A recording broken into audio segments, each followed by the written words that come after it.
Welcome to Big Ten Saturday on Peacock, presented by Liberty Mutual. And we've got a good one on tap here in Iowa City. The unbeaten and red-hot Indiana Hoosiers paying a visit to the 3-1 Iowa Hawkeyes. More like summer than fall here in Iowa City. Blue skies, temps in the mid-80s only enhance the anticipation for the day. And it's been 3 years since Iowa has hosted a ranked team here in Kinnick. 70,000 ready for the occasion.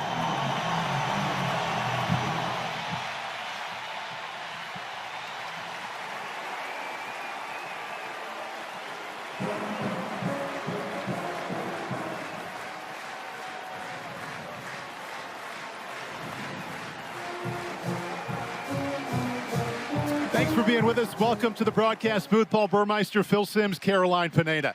Indiana became the talk of the college football world by dismantling Illinois last Saturday night. The name you hear most often in those conversations is the quarterback, Fernando Mendoza. Yeah, you hear his name a lot. You read it a lot. It's on TV this morning. He's the Heisman favorite, and I'm going to give him some advice. Don't listen to the noise, that's for sure. But he's a big guy, 6'5", 225, terrific arm, moves around, decision maker. He's really good, Paul. 14 touchdowns, 0 interceptions. And the big thing is, as he's out there, the field is all in play. In other words, if it's 60 yards down the field or sideline to sideline, he can make those throws. So as they were going up and down the field against the Illini last weekend, a lot of us had the question, how do you slow this group down? That's the top priority for Iowa defensive coordinator Phil Parker and his defense here today.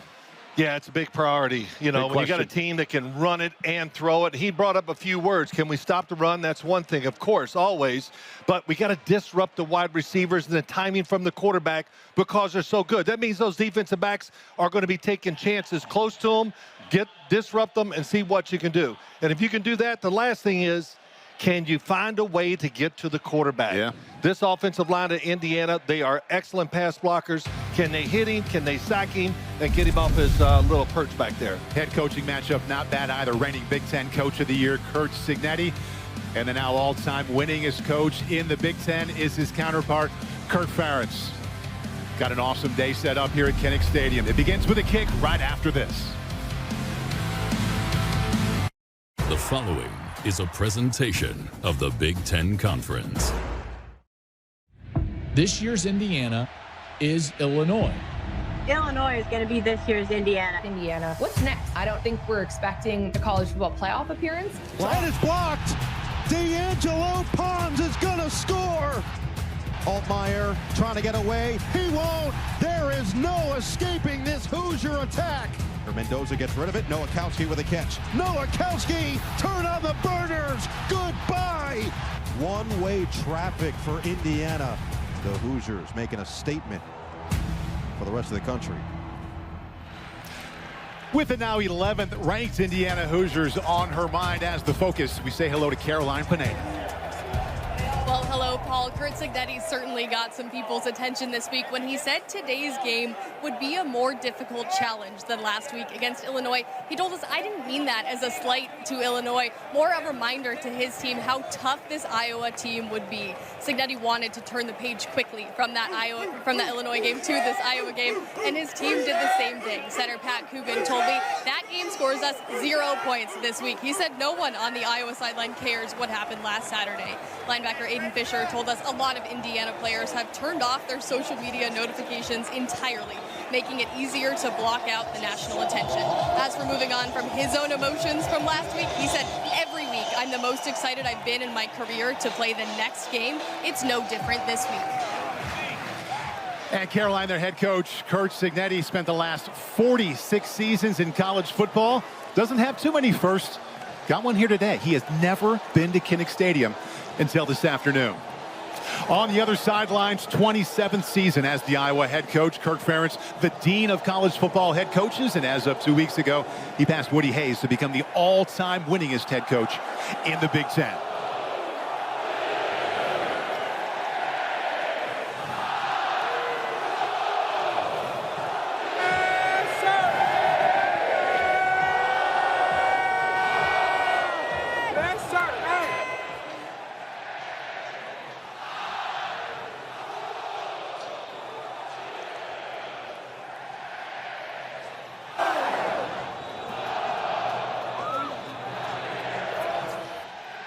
Homecoming, always a big occasion on any campus throughout the country, but they all watched here what Indiana did last week at home against Illinois. It only ramped it up in a perfect, and I know it's fall, Phil, but a perfect summer day here in Iowa City. Yeah, I think probably the coaches wish it was a little cooler, but it is. It's beautiful. It's sunny.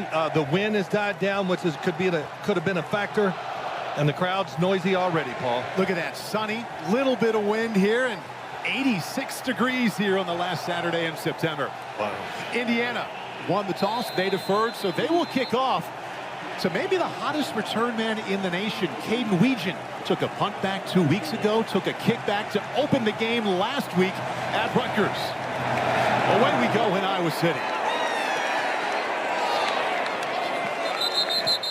Brendan Franke did not give him a chance to bring that one out. So the Iowa Hawkeyes have a developing story at quarterback by the name of Mark Gronowski. Grew up in the Chicago suburbs. Only one scholarship offer out of high school took him to South Dakota State. He excelled there, won a pair of national titles, also claimed one National Player of the Year award.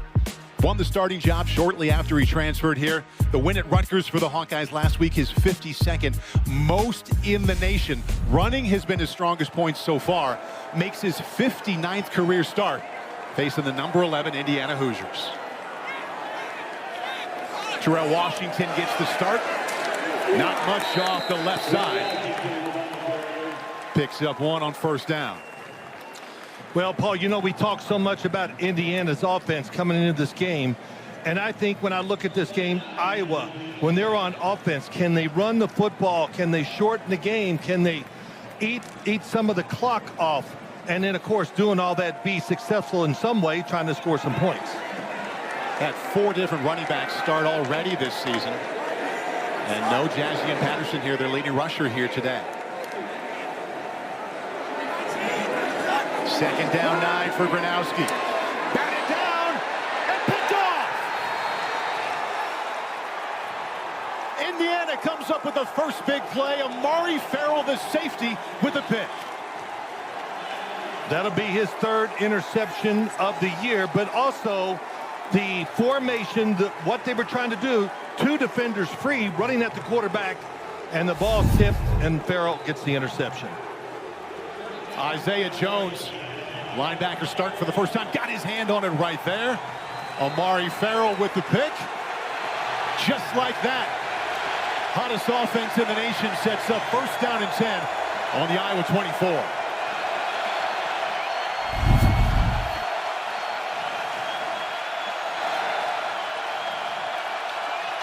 Well, Paul, you told me it was going to be loud here today, and it's early. They just threw an interception, but the crowd's into it. They know their part.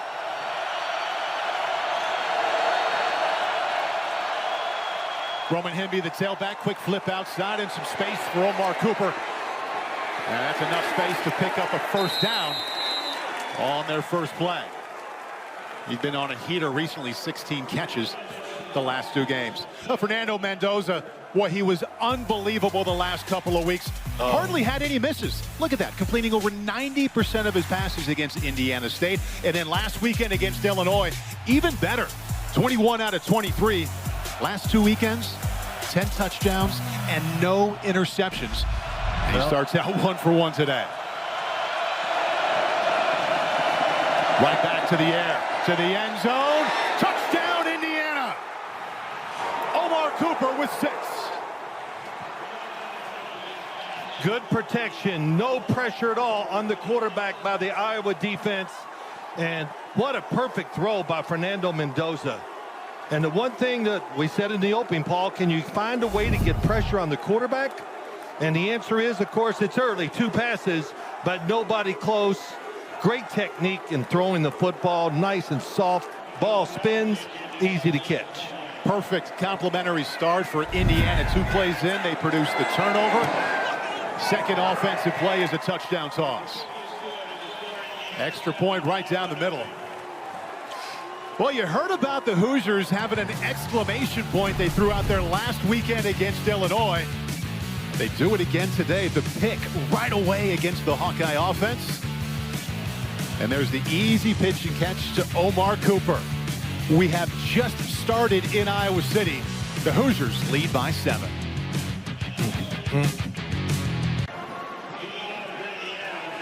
So tucked safely in behind there is Indiana quarterback Fernando Mendoza. Look at that, 19 consecutive completions going back to last Saturday night against Illinois. And he starts out today 2 for 2 and a touchdown pass to Omar Cooper. Paul, you know what that tells me? Yeah. He's really good. The receivers can get open. And the scheme that Mike Shanahan, the offensive coordinators, given them, it's working great. He looks incredibly comfortable with it. Now we get a look at Mark Gronowski on drive number 2. As for that Hawkeye offense, I mentioned the injuries at running back. Jazzy Patterson, the top rusher for this team, out with an ankle injury. We expect to see a lot of Kamari Moulton. Iowa's offensive line, it has been their calling card for decades. It's the group they're going to lean on here today. Experienced group, Logan Jones, the most so, making his 43rd start here today. Gronowski has the most rushing attempts for the Hawkeyes this season. Didn't carry it on that first drive. Moulton, a second time that left side has given them nothing. No gain. You know, I thought, talking to you many times during the week, Paul, what did we say? Can Indiana get over the emotional high they had last week and come out and play well? Well, it's early, but it looks pretty good. The speed, the way they fly to the football. A defense looking awfully good. There is their leader, Aiden Fisher, back-to-back 100 tackle seasons. Gronowski on second down. Downfield. First down, Hawkeyes. He finds Sam Phillips on the sideline for 14. Yeah, beautiful throw that time. Just straight drop back, stay behind the offensive line, and getting a little time to throw the football. Perfect throw by Gronowski. Kind of a typical story here in Iowa City for the Hawkeyes, Phil. There's this gap in the pass game and the run game. Running game, really good, averaging 200 yards per game. But right now, this early point of the season, last in the Big Ten in passing O. Well, I'll talk about it after this play, what I think. They got a little room there. Try the ground game again, and it has not found any success yet. Tyreek Tucker in the backfield for a loss of 2. Indiana defense up front, they have just been a wrecking crew. They had 10 tackles for loss. That was in one game last week against Illinois. Aiden Fisher is the unquestioned leader. And in the back end, big news for them. No D'Angelo Pons, suffered an undisclosed injury at the end of the week. Did warm up a bit. Started as questionable. He's not playing. Ryland Gandy starts in the all Big Ten corners place. Well, you said it right. This front four, they can get in the backfield fast, and they all can move. Good athletes. Gronowski on the move. Checks it down. Completion out to the 37-yard line. Jones with the coverage. It's only a gain of 1 and puts Iowa in that spot. They're not real comfortable, and that's 3rd and long. Yeah, you know, Paul, you talked about it. They're noted for running the football. Their offensive line is very good. They got to stick with it today. And, you know, Gronowski, he had a breakout game to me and to you last week against Rutgers where he ran for 3 touchdowns. He threw 1, but he got in the groove. And now the players and the coaches see who he really is, and they want to see it displayed, of course, here again today against Indiana. Just saw D'Angelo Pons, they're all Big Ten corner on the sideline. We'll see if they go after number 10. Well protected, middle shot. Boy, that was right through the hands of DJ Vanami. Good protection once again, and a perfect throw by Gronowski. Puts it right on the target. Right to the face. Those are, you know, at the game, you can already see what Indiana is on defense. A couple plays they score on offense, and when the opportunities are there, you just can't miss them. Two big misses by Iowa so far. Indiana blocked a punt last week. They get this one off. Reese Dakin, and a fair catch called for on the 15-yard line by Jonathan Brady. Iowa's first possession ended with an interception. Their second ends with a punt. Early in the first quarter, Hoosiers by 7. Indiana's offense just putting up ridiculous bonkers numbers so far this season. You want to start out on the ground? How about over 300 yards in every single game so far? They've been even better through the air. 17 passing touchdowns. That was coming into this game. Best in the FBS. You like points? You like yards? You've come to the right place. They hit 50 and 500. That's just an average day for this Hoosier group so far. Points have come early and often for Coach Cignetti in his young tenure here at Indiana. They've had the ball once. Short touchdown drive ended with a Mendoza to Cooper touchdown. They're up 7-0.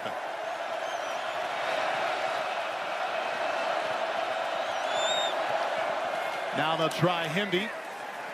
Iowa's front seven there to greet him, but a nice gain there. Good fight at the end for a pickup of 6.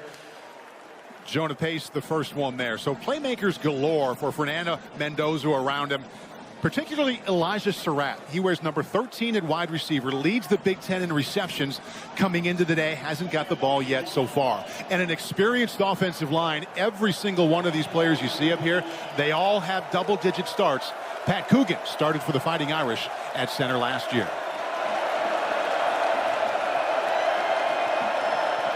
Second down 4. Here comes the blitz. Picked up. Still looking. And you don't see that very often. Flushed out of the pocket. Found nothing he liked, but he still got 2. Just a really good job downfield by the Iowa defensive backs. They stayed locked on to who they were covering, and it was the blitz. Paul, the blitz picked up really well by the Indiana offense, but nobody open, and Mendoza does the right thing. Run it and then get down. Safety Zach Lutmer came in there to chase him out and then got him back down again. Big down here for both sides. Indiana over 70% on third down the last 2 games. This is 3rd and 2. Tight coverage. 4-man rush. In trouble. Sacked. Aaron Graves, the captain, got there.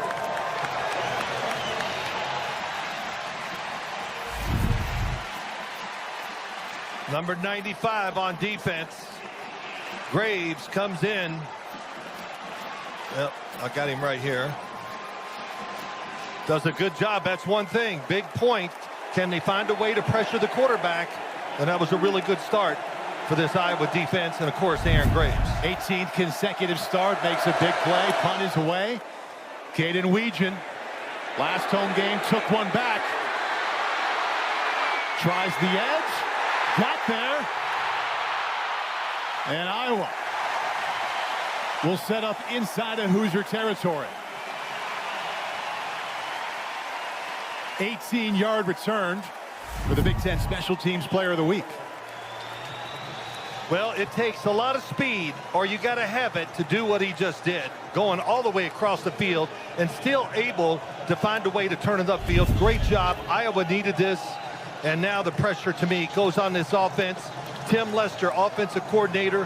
Hey, if you got a special play that you think is going to be a big play down the field, I would call it right here. They say they're gaining confidence in Gronowski throwing down the field, scripting plays in practice and games to force it to push it downfield. Fakes to Moulton. Tosses. Complete. Caught at the 30-yard line by Sam Phillips. 14-yard gain. Okay, good pass protection that time. And what I liked, of course, against this defensive front of Indiana's is to do a little play action, get the quarterback away from the line, and wide open down the field. A meeting with Tim Lester, offensive coordinator, as you mentioned yesterday, Phil, you could sense a real theme of pushing him to throw it downfield even more often. Pays off that time to set up 1st down and 10. In the backfield, the team that leads the nation in tackles for loss has another. And that's a loss of 2. For an update on Indiana corner D'Angelo Pons, here's Caroline. Well, Paul, you mentioned he was questionable on the pregame injury report. He is still involved on the sideline over here. He's in the huddle with the rest of the defensive backs. He's sharing what he's seeing, including with Ryland Gandy, who took his place in the starting lineup. We'll let you know if we see anything else on his status, Paul. Well, that's a big loss for them. Scored a touchdown on the punt block and return last week. And respected as the top defensive back in that group. Little end around, get it to Weegan. Hesitation works. And the spin helps out a little too. He's had carries in each of the last couple of games. You can see why. And that time he got 5. Well, to go back a little, Paul, talk about how they're trying to get ways to get Gronowski to throw the football down the field.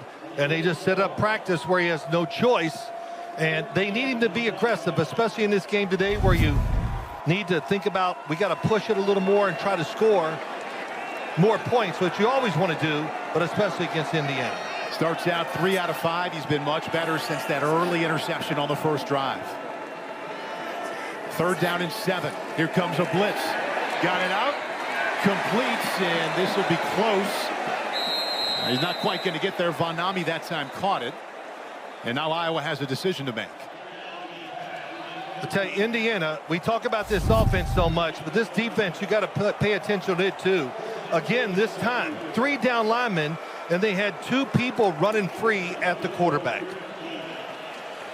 Okay, so I said it was decision time, and they didn't think about it for too long. They're going for the field goal. Drew Stevens lines up for a 40-yard attempt. This season, he's 7 out of 9.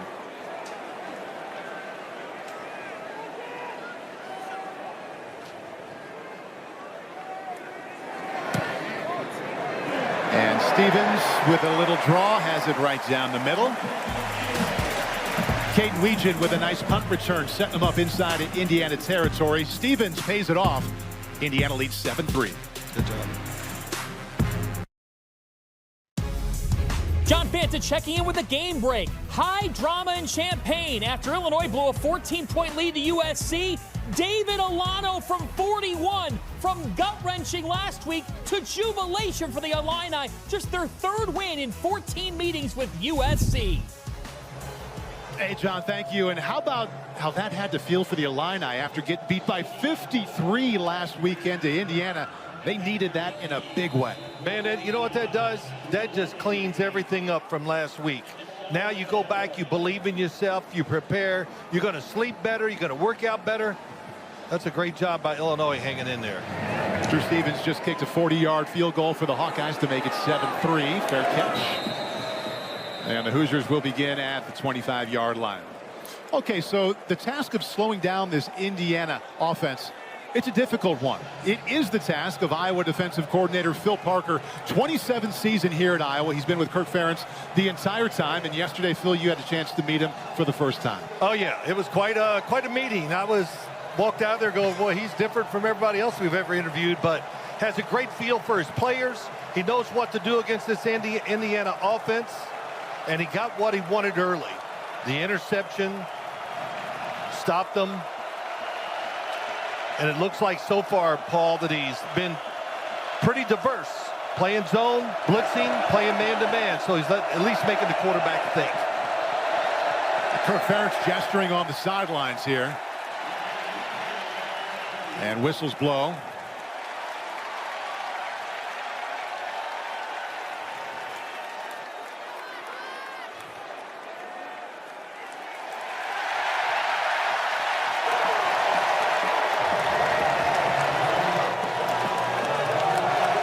Referee this afternoon is Greg Blum. They back up the Hoosiers 5 yards.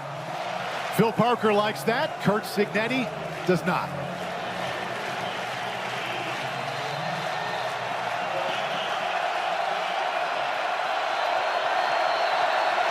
Indiana's 3rd possession, first ended in a touchdown, 2nd with a punt. Kalon Black, he finds some room off that right side, still rolling. Out to the 30-yard line. Picks up 10. This running attack, as we've mentioned, over 300 yards in every game so far this season. Yeah, Kalon Black, he has over 300 yards, couple touchdowns, fast, quick. Really good blocking up front and a good start to this drive. Veteran backs as well. Kalon Black, 4 years at JMU for Curt Cignetti, 6th year at college football. Roman Himby, his sidekick, is in his 5th. Right back up the middle. Not as much that time. And that'll bring up 3rd down and short. You know, Paul, I want to go back a little in the game. The field goal and the decision by the Iowa team and Kirk Ferentz what to do. And it's you didn't want this to be turned around. You got the crowd with you and not come out of there without any points.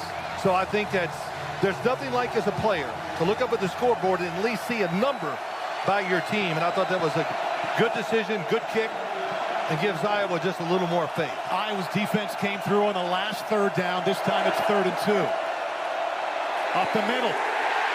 Late effort, got him close. He was stood up in the backfield by TJ Hall on a corner blitz. And it looks like that second effort did move the chains. Tough running. That's what did it that time. Black inside. Man, that was just head to head, and he finds a way to spin out of it and get the first down. It's a big job. Big thing. Quiet the crowd down a little bit and open up the offense a little more. Well, one thing you noticed watching them against Illinois last week, Phil, that their backs fall forward all the time. 1st and 10. Quickly, Cooper. He has 3 catches. Couple of quick cuts. Get him out to the 42-yard line. Picks up 7. Deshaun Lee made the tackle. You know, you saw it there, Paul. You and I have been talking about this all week. How quick Fernando Mendoza can get the football out of his hand and just gives wide receivers, running backs, whoever it is, more time to give them a chance to gain extra yards. Phil Parker told us yesterday if you don't make him uncomfortable, he's just throwing on air and he'll pick you apart. Him be the tailback, wrapped up in the backfield.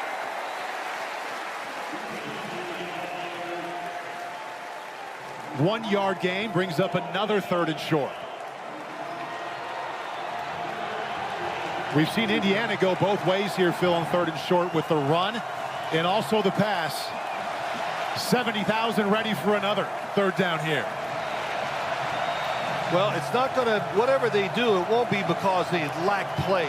When you watch this Indiana offense, Mike Shanahan, the offensive coordinator, has a lot in common with the guy out in Denver for his years. They got every play you need to have success.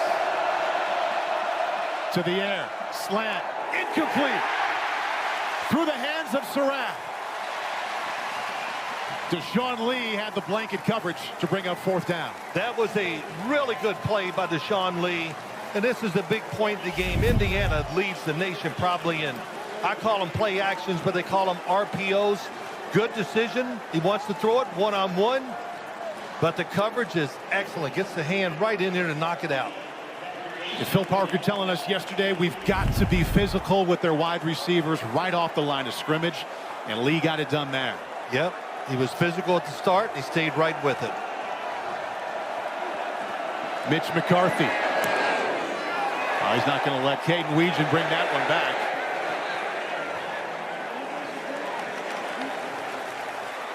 Ball stops at the 21-yard line. Back-to-back stops for the Iowa defense.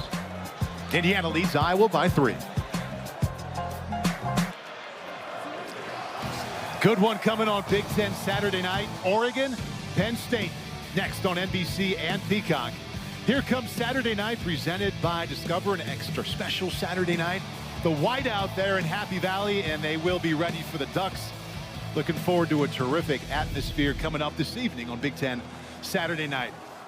Pretty good scenes here in Iowa City as well on a homecoming. 85-degree temperature, blue skies. And number 11, Indiana, right now leading Iowa 7-3. Gronowski, the quarterback for the Hawkeyes, off to a 5 out of 7 start. Hands off this time. McNeil, true freshman, pushes the pile forward. Picks up 4 on 1st down. So Gronowski, Iowa gets the win last Friday at Rutgers, and not any kind of win for him. It felt like he and the team really found something with the way they played in that second half. Oh, listen, Paul, no doubt about it. It did many things. First off, it gave Gronowski some confidence that he knows he can do this. He's overcoming that torn labrum in his right shoulder. But also now his teammates, the coaches, they feel better about him, and the coaches, hey, they'll just design more plays for him because of what we saw last week. Quick slant, second time he's had it, one batted down. First one ended in a pick. Kellen Wyatt got a hand on that to bring up 3rd and 5. That might have been a good thing because he was out there. The coverage was excellent on the outside. Could have been trouble. That is the worst. And you were a quarterback, Paul, right, of course, right here, and I was a quarterback for a while. Isn't it the worst, though, having the pass knocked down at the line of scrimmage? As you pointed out, though, better than having it end up in the defender's that's right. hands. Yeah, but boy.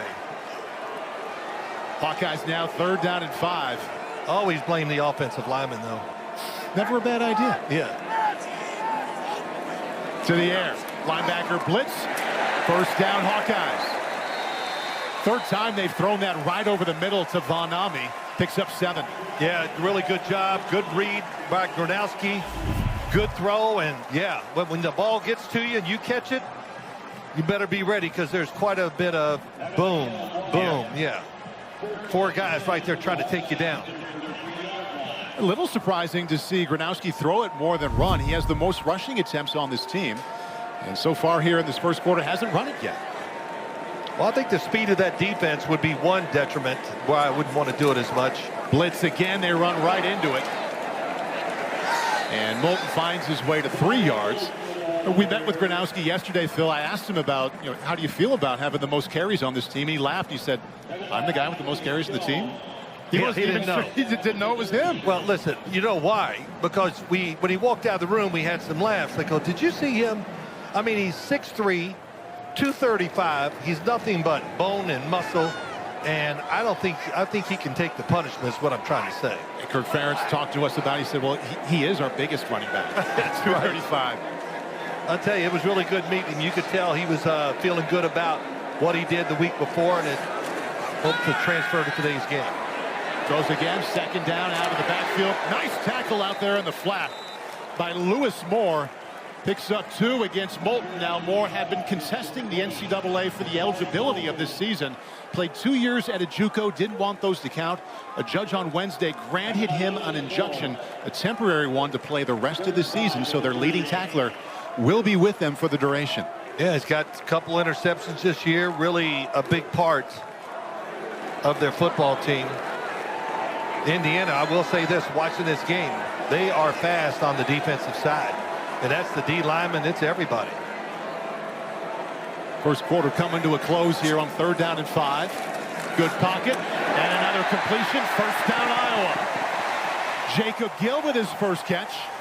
Good read, zone defense, and Gill does a great job of finding the open hole, and Gronowski's starting to look pretty comfortable throwing the football from the pocket. First quarter ends, Indiana with the lead, but Iowa has more total yards in this first quarter.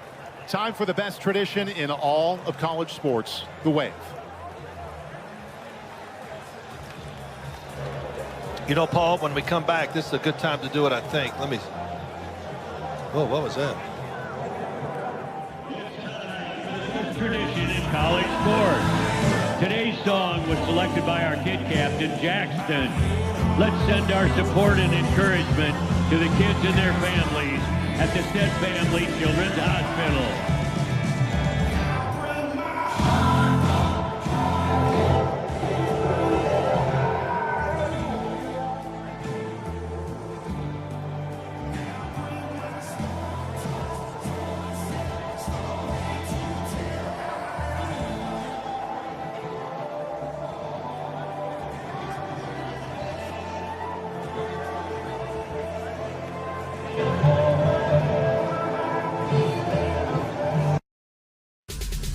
We've got a game break from Winston-Salem. Wake Forest decides to roll the dice and go for the win. Robbie Ashford rolling out to the right, scrambling. He's picked off by Clayton Powell-Lee. Georgia Tech finds a way. They're 5-0 for the 4th time in 50 years.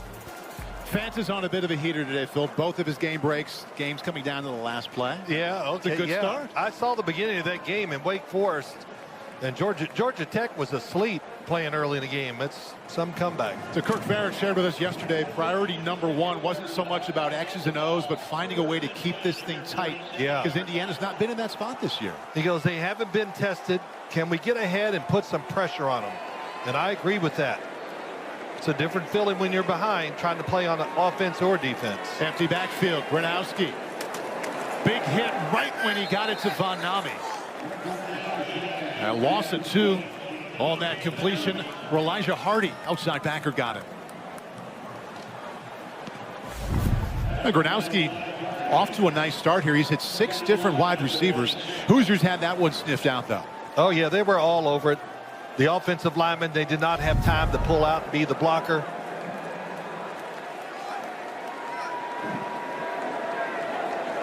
See Iowa's pass offense right there. Or Indiana's pass defense has been stingy like the rest of it. Fake to Weegan inside. And a good finish there just across the 50-yard line. Aiden Fisher makes the stop. Hey, was that an old school play or what? fake the end around and run it right up there. It was like back in the 1940s. They were all running that play, but when he did it, I thought this might break. Nope. Didn't fool the defense. Aiden Fisher making that stop. He told us this week, I love to play against a team that wants to set the tone with their physicality because we play the same way. 3rd down 6.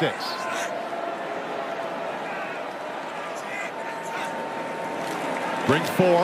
Gronowski to the sideline. Right on the money to Dayton Howard. His first catch, 1st down. What a throw by Gronowski. I'm telling you, he hung in the pocket. He's tough, he's big. And this is from the left hash, or left sideline, all the way across the field. Told us yesterday, wanted to stretch this Hoosier defense in that direction laterally, especially early in the game. 1st down, right up the middle. Kamari Moulton. It's fun meeting with him yesterday, too. Smile on his face, talking about being back in the lineup after missing the last couple of games with an injury. Oh, yeah. He was, I would say he was confident, wouldn't you? Oh, yeah. I mean, he had such energy to him. You know, he's happy to be back. I asked him some questions. He basically said, hey, I'm going to cut and we'll run fast. And if there's some big hit coming up, I don't care. Had it all laid out for you. 2nd down 8. Couple of tight ends in the game. No surprise for Iowa. In the backfield, dropping him. Kellen Watt was there first. Top tackler on the defensive line. Loss of 9. Quite a few times in this game, I would say 4 or 5, we've seen defensive players coming off the edge, unblocked, and free runs to the quarterback or whoever. We saw so much of that last weekend against Illinois, and that's Hoosiers in the backfield. Yeah. 7 sacks. And Gronowski now, he's been getting good, protection when he's right behind the center. It's when they moved him where he's taken some big hits and bad plays. See if they can get inside of field goal territory now for Stevens, who does have a big leg. And around. Cut back. And they get to the 40. This would be awfully long. 57 yards out. Amari Farrell, the safety, with the stop on Nathan McNeil. Well, it looks like they're going to keep the offense on the field. Certainly are taking their time. A lot of misdirection today, though. Right, Paul? You know, the fakes, the handoffs. That time a little sweep to the left. Okay, so the Hawks have a special teams unit huddled up on the sideline, likely to punt it away here.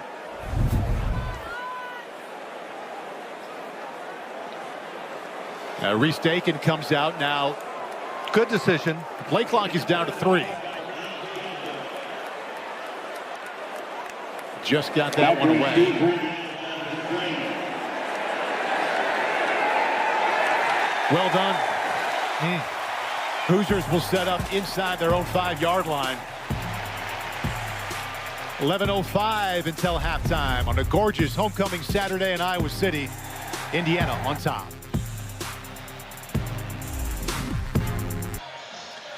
Get ready for a new Law & Order Thursday. The squads are in action and justice will be sweet. New Law & Order Thursday, this Thursday on NBC and Peacock. You know, Paul, you always hear this. You know, you got to manage the game the right way, right? You hear that all the time by everybody, pundits. Let's see Lisa Bluter right here, Phil. She was a long time, a lot of success as the head women's basketball coach here in Iowa City. She was the Grand Marshal of the homecoming parade last night. Gorgeous Friday evening, and she is a popular figure for good reason here in Iowa City. Crowd coming to its feet, 70,000 want the defense to respond as Indiana sets up inside their own 5. Kaylon Black gets him a little bit of room out past the 7-yard line. Wow, does he ever. He is quick and fast and aggressive. Okay, so Indiana came out right away after the interception. Short drive, touchdown pass to Omar Cooper. Since then, Phil, 9 plays, 25 yards. So Iowa's defense, at least in this last chunk of action, has come up with a way to slow down this offense that has been scoring at will.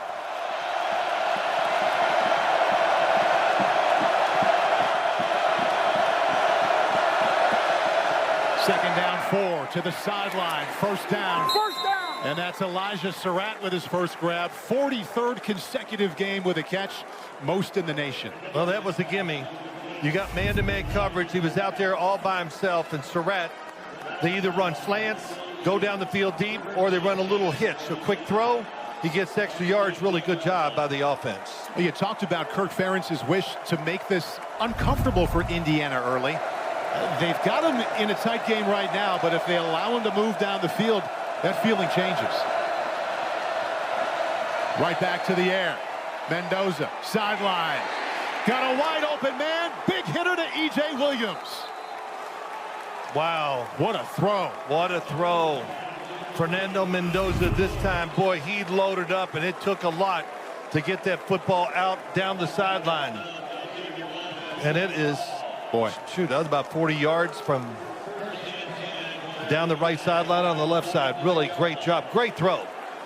In theory, that space between the corner and the safety to two deep is something you can hit, but not many can make that throw like that. Well, not that far down the field. You don't see that too often, but again, we talked about it in the open. He can make all the throws.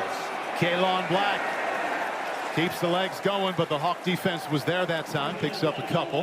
Yeah, I'm going to go back to what I tried to do earlier, Paul, is the fact that how Kirk Ferentz is managing this game. He kicked the field goal instead of letting his ego get to him to get those 3 points on the board. He did punt the ball, got it, backed them up near the goal line. Of course, the pass changed that, but just wanted to keep it tight, keep it close, and make Indiana really work to get these points.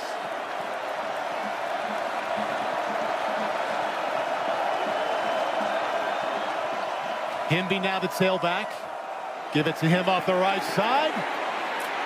He did a nice job of avoiding a loss there. Xavier Wampa, star safety for the Hawks, kept that to a gain of 3. Yeah, that was Himby on the run. Hey, both of these teams, they run hard. Offensive coordinator, second consecutive year for Curt Cignetti is Mike Shanahan. Said we've got luxuries up front with an experienced offensive line and out wide with our wide receivers. See if he finds one here on 3rd and 4. Well, it's man-to-man. They go with the toss sweep. Himby on the early cutback, got that one done. And looks like he got just enough for the first. Yes, he did. Wow, good play call. Good play call. It was an aggressive defense that time by Iowa. They're going to come up and try to affect the quarterback. It was man-to-man coverage, and the run was just enough of a diversion and maybe caught him thinking pass. Instead, it was a run, and you're right, Paul. Good running, good play call by Mike Shanahan. Boy, he has fit in so well. Curt Cignetti likes what he has in Roman Himby after 4 years at Maryland. Over 3,700 yards total rushing receiving. Moves the change that time. First down toss. Look at that protection. Omar Cooper. Incomplete. Now there was some contact before the ball got there from T.J. Hall, but no flag. T.J. Hall, I all week long I thought, boy, this guy knows how to cover. He's pretty good at it. Curt Cignetti wants a pass interference call, and watch as we go. Football's a little short, and if anything, you'd want to throw it across the field.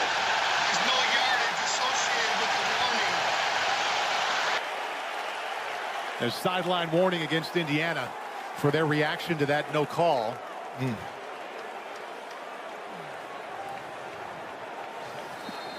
Well, you know, Paul, in our short time together, we've seen a few coaches get upset on the sideline.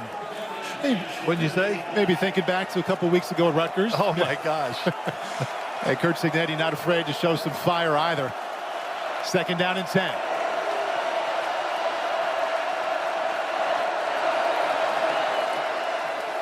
Himby. Boy, just burst through a little gap. And he got 9 to make third down feel a whole lot different. Yeah, it's, you know, Himby came into this game, you know, 50 runs, 265 yards rushing, and just made something out of it when there wasn't much there.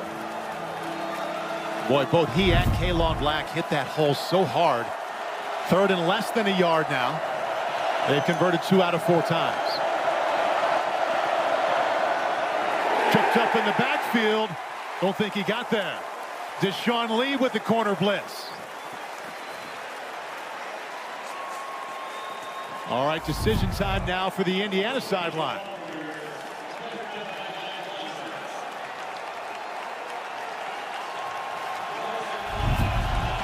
Zach Lutmer in there to make that stop.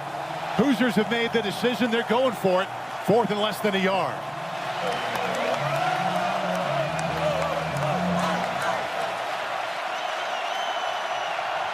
Kalon Black is the tailback. The whistles blow, timeout called by the Hoosiers.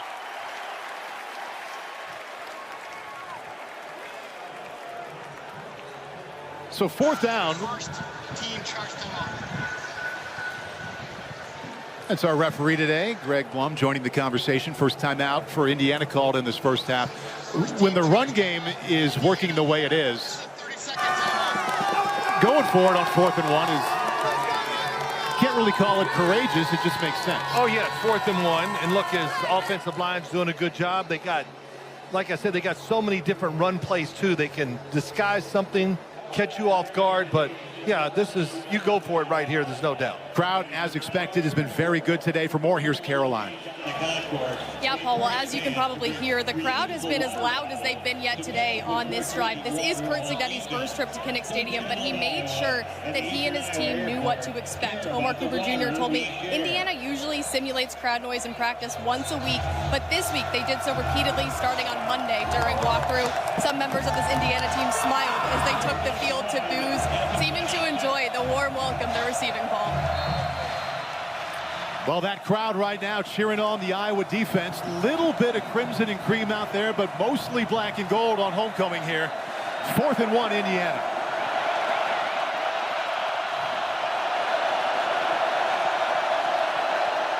Right up the middle, didn't get there.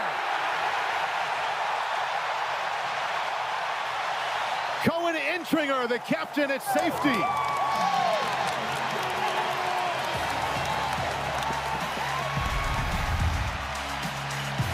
Huge play by the Iowa defense on 4th and 1. The safety, as he was being tackled, makes the play. Indiana leads 7-3.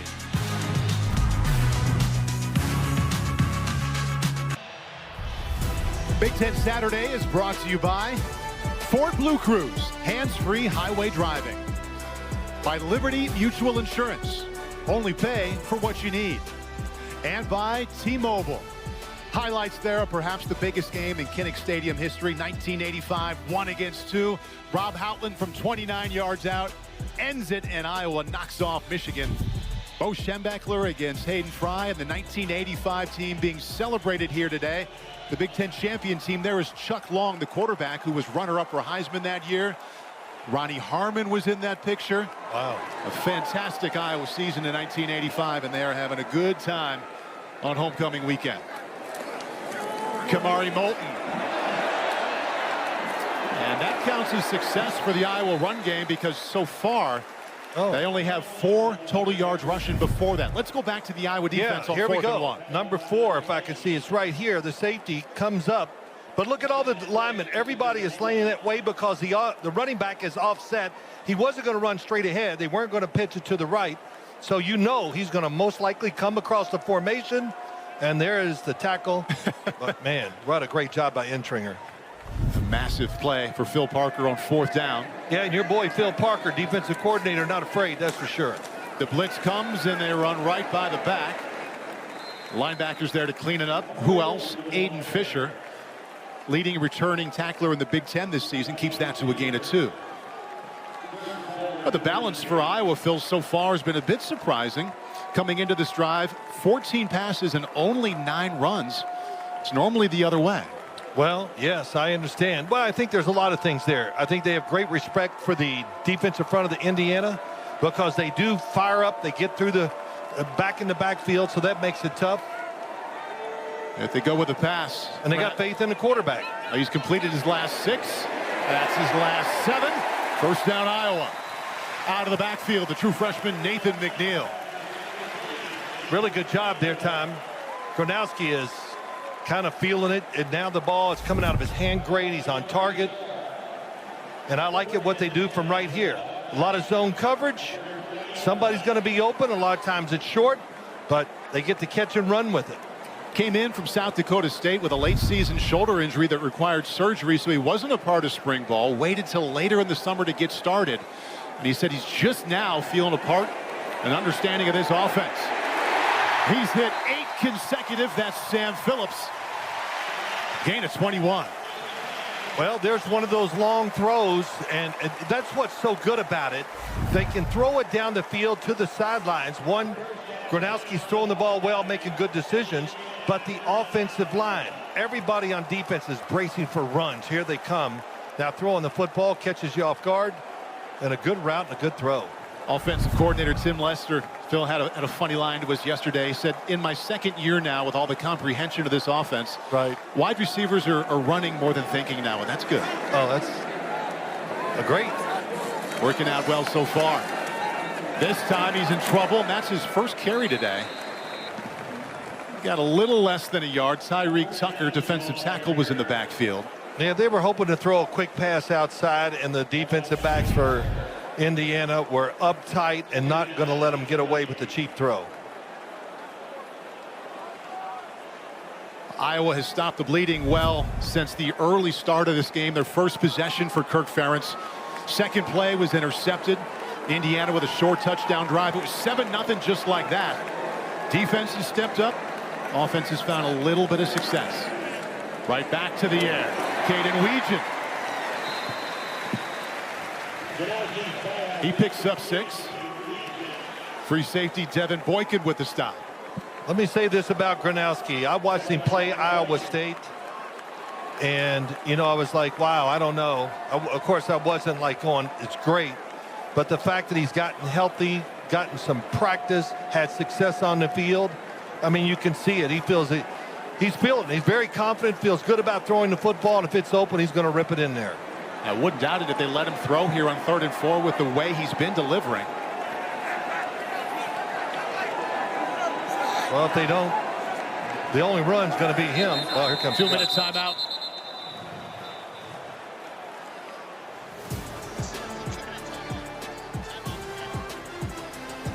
Iowa trails 7-3, but on the move late here on a homecoming Saturday against the number 11 Hoosiers.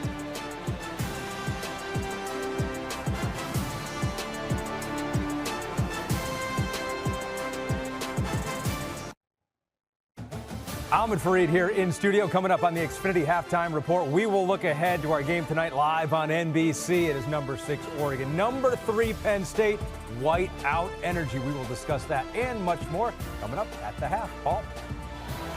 Ahmed wins the suit contest today.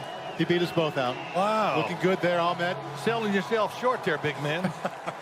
Big down here for Kirk Ferentz in his offense, 3rd and 4. Traditional thinking would be with the way they play. Run it, keep the clock going. But Mark Gronowski has hit his last 9 passes. See if they let him throw.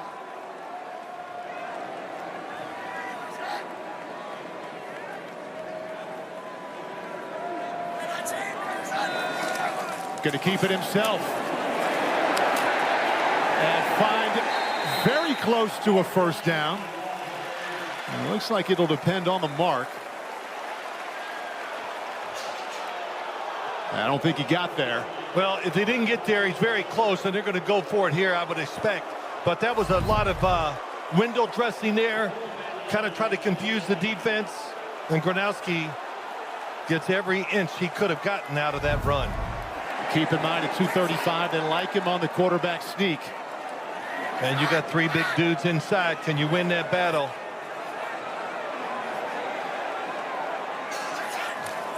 There's the sneak and a little push.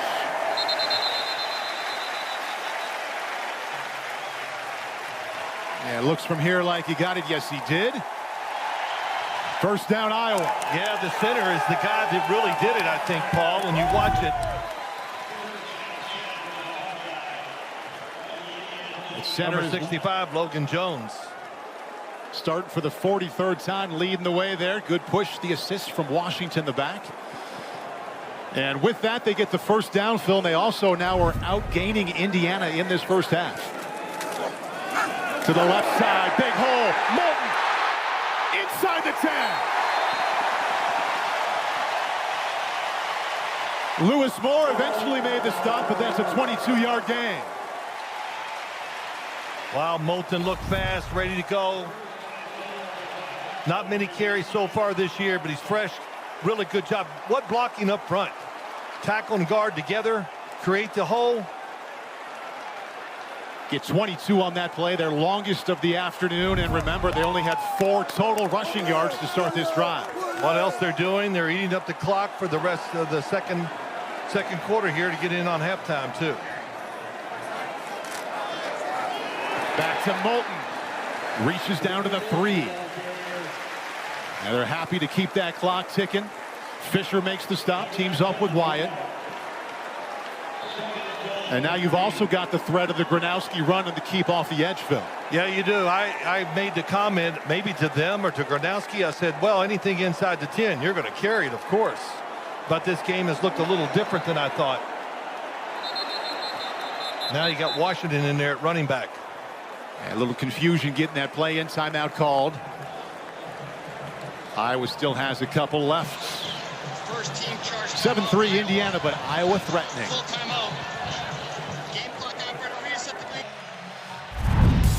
Iowa quarterback Mark Gronowski started out 2 out of 4 with an interception, Phil, but he's 12 out of 13 since. Yeah, he's done a terrific job. Good pass protection when he stays in that pocket. You see the wide open receivers when Indiana's playing zone. Gronowski's picking them apart, and that was man-to-man. He made a great throw to the sideline. Another good throw deep, big gains, and I got a feeling Indiana wasn't expecting this from Gronowski today. 2nd and goal. Iowa still with a pair of timeouts left here in this half. Gronowski to keep. Close. Inside the 1. Clock ticking. Now the ruling. Yeah, they had to go in and make sure he still had the football. I thought he made it, the initial look. Late call on the touchdown, and Iowa has the lead. Boy, this has been, after the interception, Paul, it's all gone their way. They're running the football just a little. The throwing by Gronowski. Further video review. And most of all, they're keeping the Indiana offense on the sideline a lot. All right, they're taking a look here to see if this actually was a touchdown. We'll do the same along with our rules analyst today, Reggie Smith. Reggie, come on in. We'll watch the replays here, and you can share what you see. All right, Paul, first thing that we're going to look to see is, did the ball break the plane in possession prior to any part of the ball carrier's body being down? From what we're looking at here on the monitor, I don't know that the video evidence is going to be conclusive. I applaud them for taking a look at this, but I don't see anything that will allow us to reverse. So I see this being upheld. Yeah, it took him a little while, Reggie, to make that call, but the call on the field was touchdown. And see if we can see anything decisive that would lead them to another call. Right there, he gets lost up and you can't see. Maybe we can see a little better here.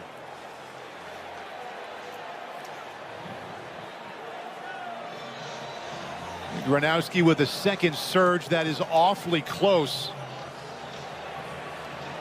Tight end Vanami was coming around leading the way, and I haven't seen anything conclusive, but my original thought, being up here so high, I could see his body look like from the waist up it was in the end zone.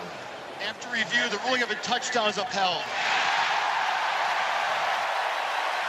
Just hard to see anything different than what was called on the field. So 17 seconds left.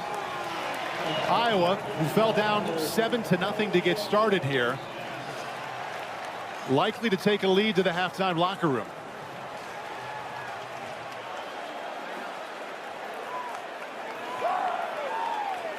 I would say Iowa, the confidence they built in this first half, everything they wanted to do against this Indiana team, it's almost gone their way. Time of possession.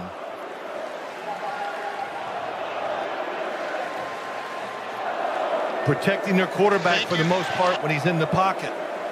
Tough running. And most of all, their defense. How they played against Indiana's high-scoring offense.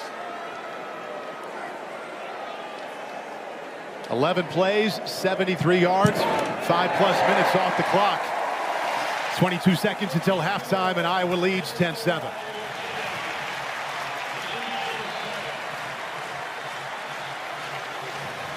Take a look now at the Liberty Mutual upcoming schedule as Fernando Mendoza waits for his chance here. We'll see what they do here with 22 seconds left. All right, Happy Valley is rocking and will be even more so tonight for the whiteout. A couple of top 10 teams on Big Ten Saturday night. The Ducks and the Nittany Lions, 7:30 on NBC and Peacock. Looking ahead to next Saturday, the Fighting Irish at home against Boise State. And the Gophers and the Buckeyes in prime time from the Shoe. All right, Fernando Mendoza, he was the leading conversation coming into today. 5 out of 7, only 77 yards. He's been fine, Phil. They just haven't had the ball that much. Yeah, they haven't had the ball, and when they have, they've struggled a little. The Iowa defense, very aggressive. Some of the things that you talk about, you hear from coaches, one side's going to be wrong, and the other side's going to be right. And the right side right now is Iowa on offense and defense. It would be Indiana's first halftime deficit since playing in the college football playoff last year in South Bend. You and I talked about this all week long, though. With Gronowski as the quarterback, we expect to see a different Iowa football team on offense. Do you agree? I mean, that's what we're seeing. Well, based off of how he's played the last couple of weeks, he's been getting better every single week, but this has been the quarterback who's been the hottest in the nation. Let's see what they allow him to do here. Couple of timeouts left. 22 seconds. Well, it would have to be a short pass and run. My thought, being careful here. You don't want to be too aggressive and try to make that play where it turns against you with a turnover. They get the ball in the second half, the start of it. They do have a lot of belief in their quarterback and their wide receivers. Now they got 4 guys spread the field. Now they go with the draw. And a decent gain to Hindi. Boy, he kept it going. Wow. Kept the surge moving. Clock stops, 15 seconds left. They hustle up. Impressive 16-yard gain. Clock moving again. Now Mendoza to throw. Sideline, right on the money to Surratt. And just like that, they're thinking about a field goal, 17 yards. Oh, yes, they are. One quick pass. Penalty back on the 34-yard line. Personal foul, roughing the passer. Defense number 44. 15-yard penalty, automatic. First down. Called against Meriwether there. They tack 15 onto the 13-yard connection. And wow. Yes, I would say they're in field goal range. Absolutely. Nico Radicic warming up on the sideline. They have Brendan Frankie who comes in to kick from deep. And let's see which one they bring out. And that's Nico Radicic. And this attempt will be from 46. He's 3 for 3 this year.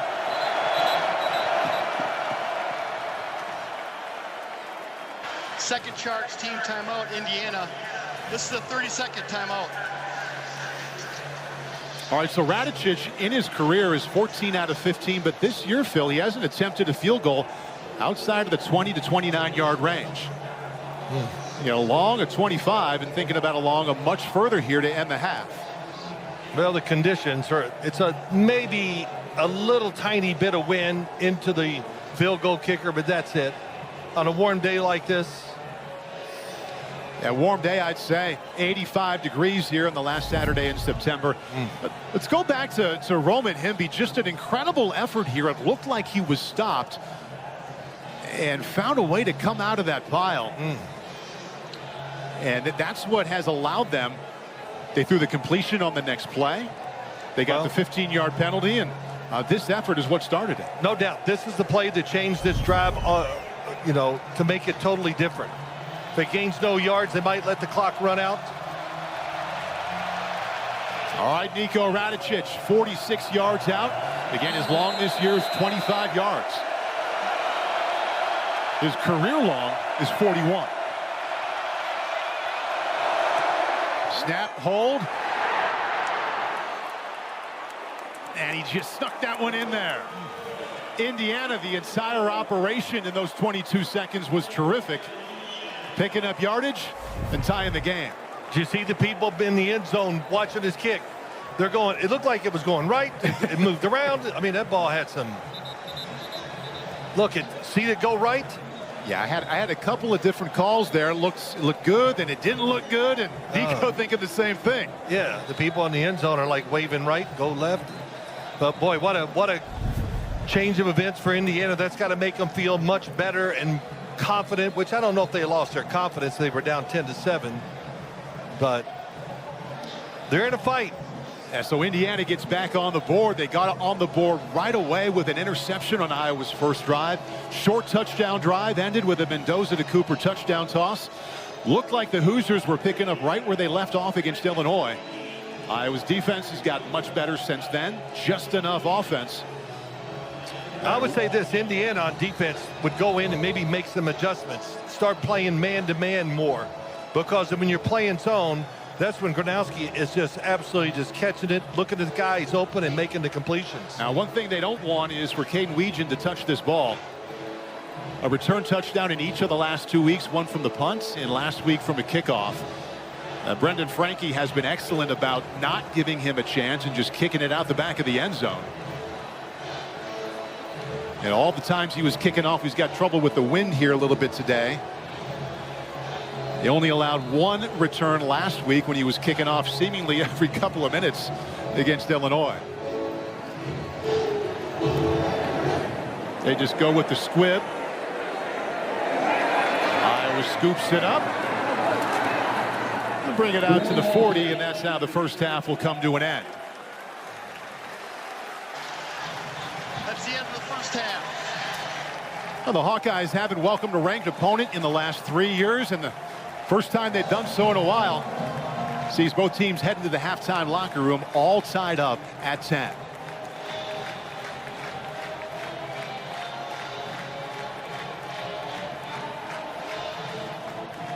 Close on the total yards, 151 to 149, favor of the Hoosiers. Curt Cignetti with Caroline Pineda. Coach, a late Iowa touchdown, but a field goal from your team to answer. What did you see in the last minute?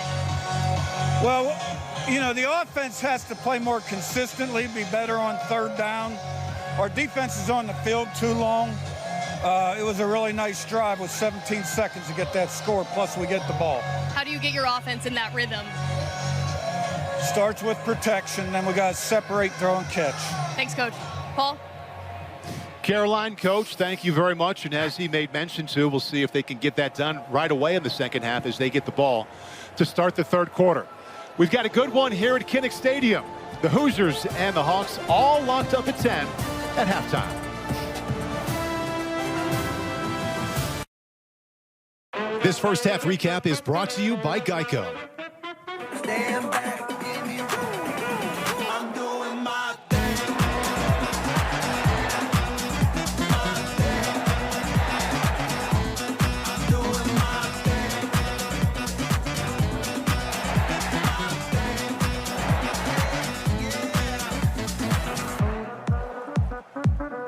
Get more with Geico.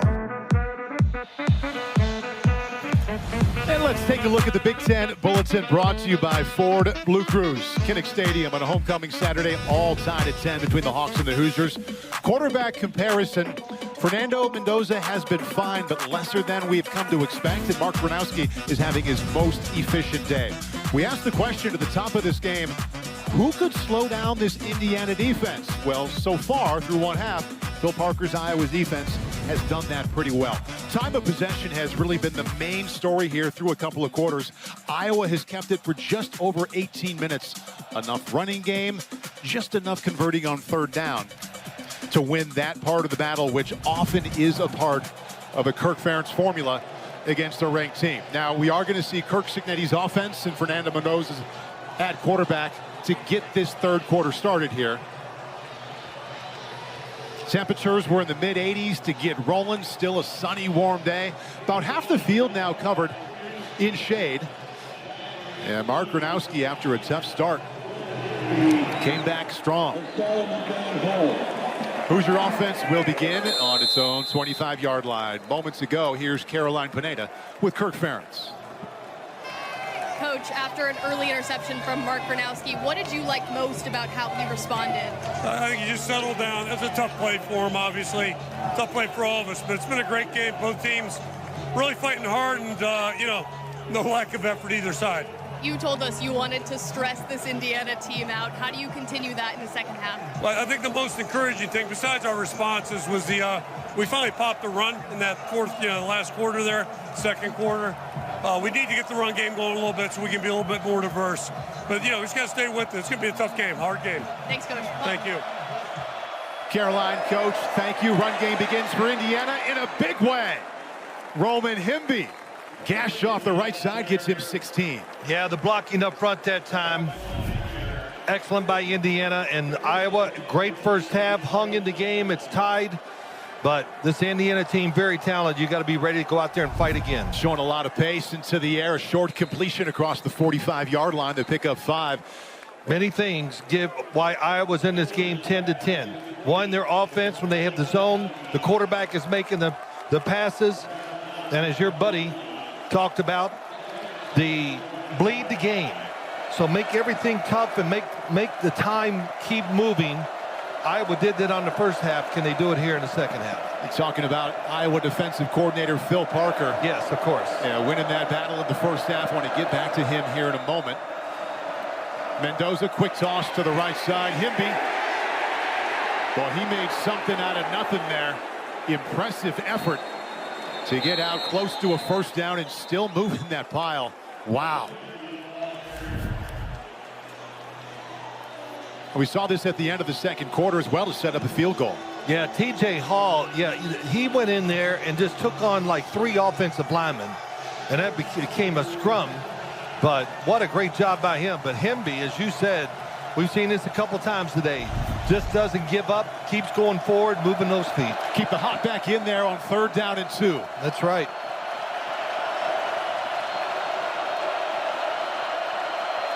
Mendoza, quickly, Surratt, first down Hoosiers. There's that, what they call an RPO, run pass option. Everybody knows it. You've heard it so much, sitting at home or whatever.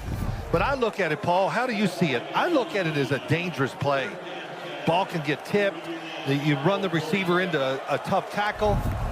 Well, they certainly run it with a high level of efficiency in Bloomington. They almost changed my mind. RPO equals a run that time. That time it's Kalon Black, and what a 1-2 combo they have with Himby and Black. Pick up 6, and Phil, it looks like this Indiana offense picking up where they left off late in that second quarter. Yeah, this is aggressive. This is like, hey, we got to go out there and win the game physically, not, throwing the football every time. And look at the offensive line falling forward. And operate with a lot more pace and tempo than they did in the first half as well. This is a team that averages over 300 yards rushing a game. They had 59 in the first half. Linebacker blitz, picked up over the middle, almost intercepted by Deshaun Lee. What they tell us yesterday, Phil, you can't let him be comfortable, and they were in his face. Yes, they were. It was a blitz,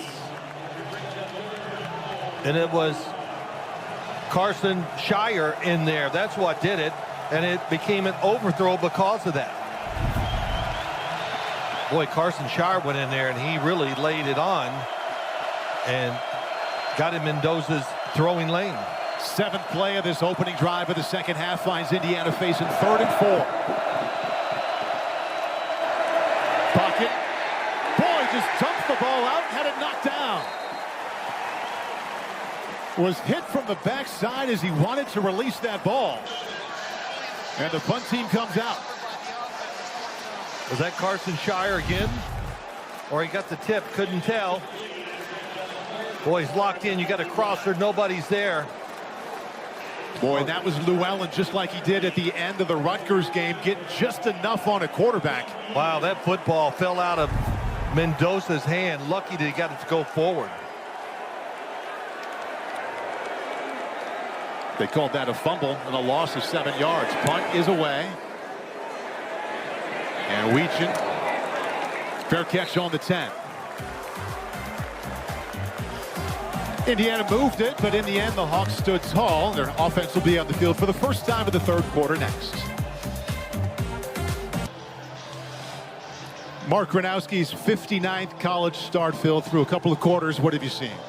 Well, I like what he's done so far. In fact, sometimes I sit up here and go, let's just keep it in his hands a little more, because he's out there in the first half, 14 of 17, only 106 yards, but it's keeping drives going. It's keeping his team on the field and keeping Indiana's offense off. Boy, moving this direction in the first quarter, Phil. His first pass was picked, quickly led to a Hoosier touchdown, but he's bounced back. He's 12 out of his last 13. And if we could talk to him right now, I definitely see a difference in how he's throwing the ball with more power, accuracy than he did early in the year. And we said it before the game. The Rutgers game was a big boost to his confidence, and he shows it today. They start out with their bread and butter for a nice gain off the right tackle. And that's Kamari Moulton. He was the backup choice in that first half. Yep. The one thing about Kamari Moulton, he lets it go. He's going to run hard. Well, all these running backs do. Oh, they love having him back. He had a couple of carries in that first game, Phil, but went out right after that with an injury. Missed games 2 and 3 for Kirk Ferentz. Was their top choice at back at Rutgers, and has been again today. I tell you, the offensive line's winning a few battles against this defense in front of Indiana. That's what they were hoping for yesterday. Breaking tackles is Moulton and finding the edge for a first down. Safety Amari Farrell had to make the stop. Gain of 10. Yeah, you're right. We always talk about running backs to do these games. What are you going to do, coach? And it's like, give it to the guy that's hot. And right now he is hot. Boy, what a nice little cut to take it outside. He's got 47 yards rushing, 22-yard gain there. Awesome. Iowa's got 3 of those offensive linemen, upperclassmen with more than 25 starts. The music to Kirk Ferentz's ears.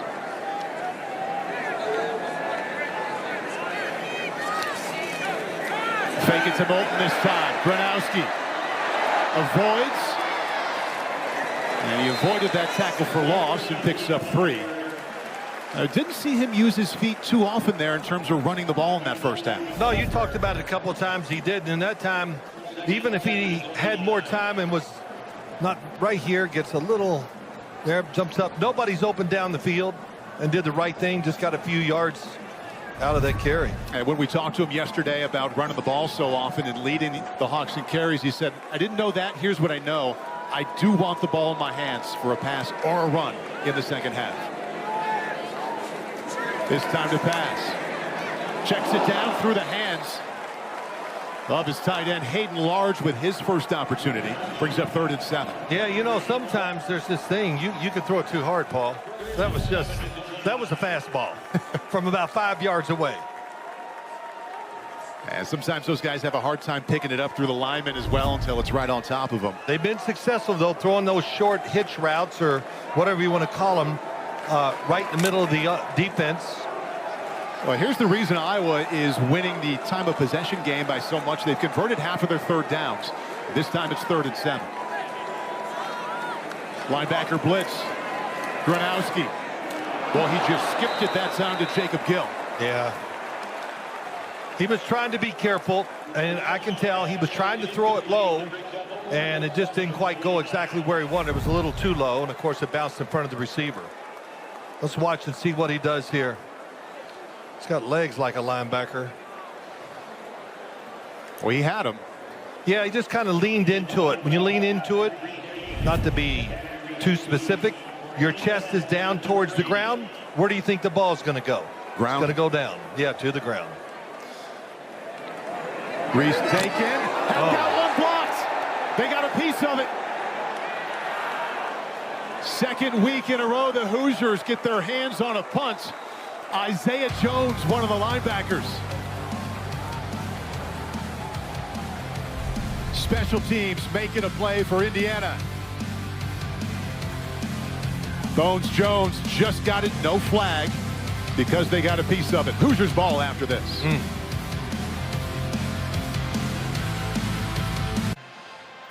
Wednesday, everyone's favorite night of drama returns with new seasons of Chicago Med, Fire, and PD. An all-new Chicago Wednesday on NBC and Peacock. In the background there, highlights the Corn Monument, an annual homecoming tradition here in Iowa City. Each year, students design and construct these massive structures coated with corn to show off their Hawkeye spirit. Behind there, you see Isaiah Jones, the linebacker for Indiana, one of the best special teams players in the Big Ten last year. Now as a starting linebacker, still playing and playing well on teams. Gets in, gets the block. Very lucky right on the Iowa side that this football still went, what, 29 yards? Yep. Kurt Cignetti, Fernando Mendoza love the result. First down and 10 on their own 43. Reverse to Cooper. Escapes trouble.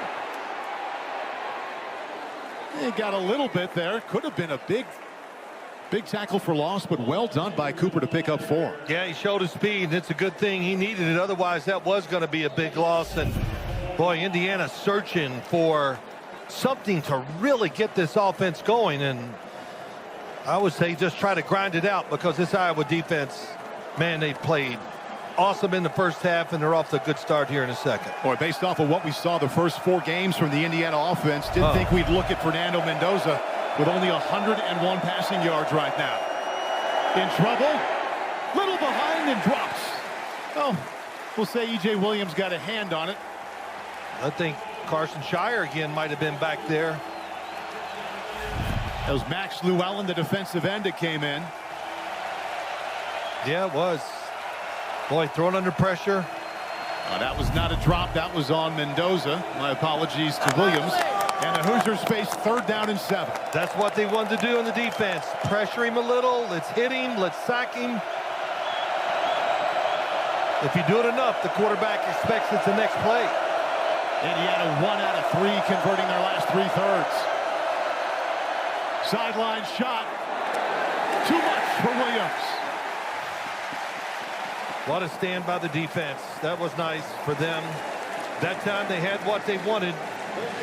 Indiana one-on-one to the outside and did not make it work. Phil Parker's defense showing itself very well, giving up just a touchdown and a field goal so far. I know we've said his name a few times today, but we have to, just because I said, man, when you get done coaching, you need to stand up act. It was to the point, very direct, and I'm sure his players must love him. Boy, that's a shanked punt. They just do not want to give Weegan a chance to return. I don't blame him. A little over 8 minutes left in the 3rd. All tied at 10.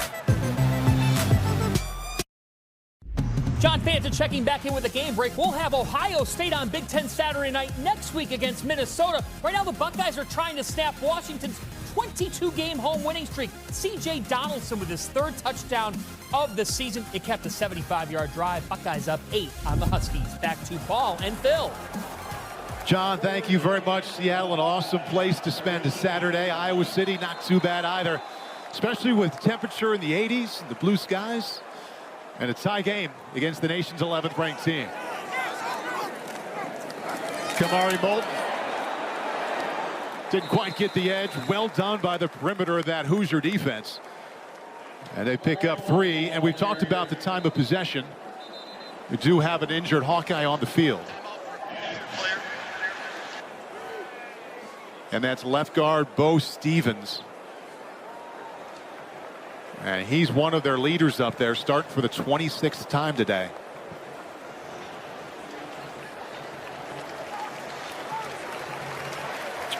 Wow. Thought he was going to run off and make an appearance, but this. So he wears number 70. Oh, yeah. Oh, yeah. Gosh. Was it his right leg when he was jogging off? So number 64, Leighton Jones, comes in behind him at left guard. Right.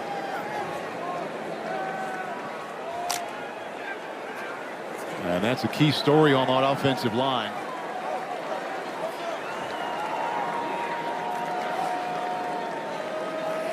Moulton remains the tailback. Gronowski to toss, sets up a screen. Little patience and good blocking. Good block by wide receiver Sam Phillips, 16 yards. Like Kamari Moulton has just got it going today. He's got the field. Nice job. You said it right, Paul. It's a fake the block, get down the field, and look at him shake and make people be out of position to make the tackle. Really good blocking downfield, and that's, I think we heard that a few times. You want to be a receiver for the Iowa Hawkeyes? You better block, too. Yeah, same could be said for Indiana. Impressive how much both of these receiver corps will get out there and block. 1st and 10. One-handed effort there by Sam Phillips. That's a catch. He's got 4 grabs today, and that was the most impressive. Yeah, I'd say anytime you catch it one hand, it's pretty impressive. You're right. Got control. 1 foot in. Hurry up offense. And now they're going to take a look at that. The rolling of a completed pass in the previous play is under further video review.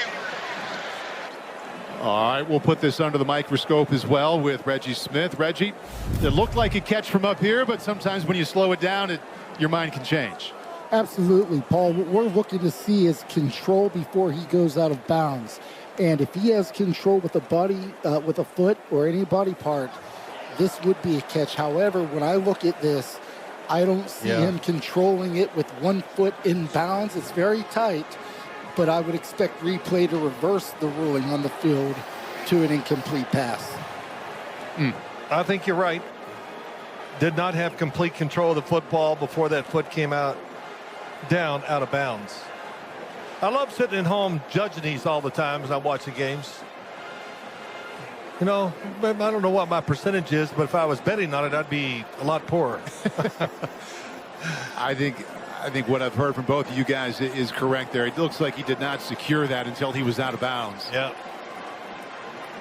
Didn't get it there. Well, it doesn't matter. His foot's out of bounds there.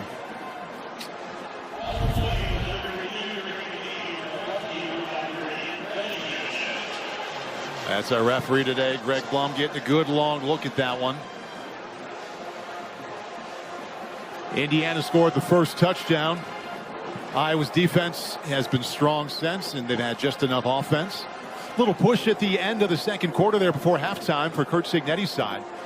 Got that late field goal to tie it up at 10.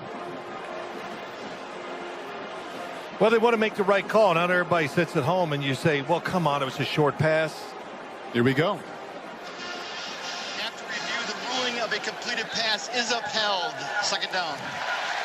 Okay, what I tell you, I'm always wrong. Boy. But, you know, it's a play. So 1st and 10 is a lot different than 2nd and 5. So good break for Iowa. So that means Gronowski moves to 16 out of 21. And this offense still has passed more than it's ran here today.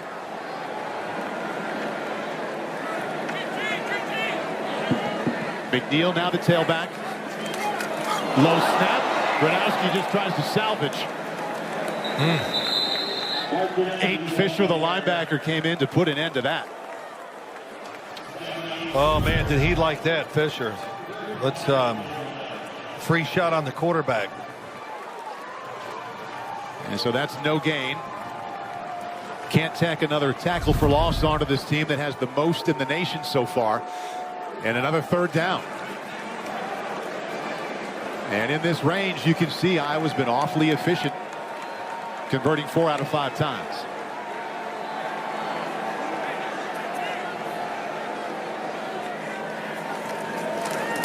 Try it through the air, double pump, big hits, and a catch from Jacob Gill. 1st down Iowa, gain of 8. Boy, Jacob Gill, what a good job of going inside. There's a tackle there waiting for him, and he makes the tough catch and takes a big hit. Talking to Tim Lester, offensive coordinator, yesterday, he said, I wish I had 10 Jacob Gills. Yeah, I don't blame him. Aiden Fisher that time was on the tackle. Now there's a tough catch. Yeah. Hawks just barely on their side of the field.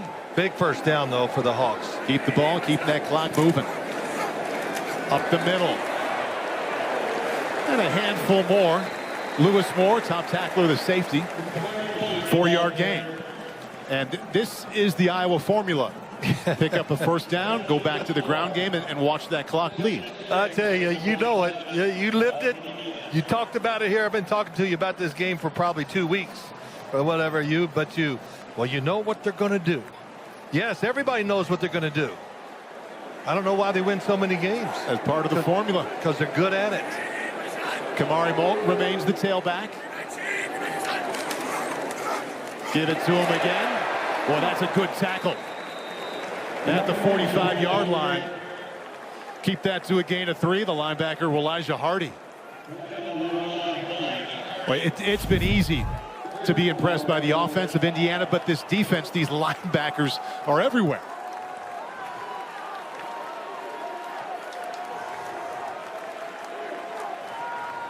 Let's see if Iowa now on 3rd down and medium again. Let Gronowski throw or go back to the ground. Call 3rd and short on 3rd and 3.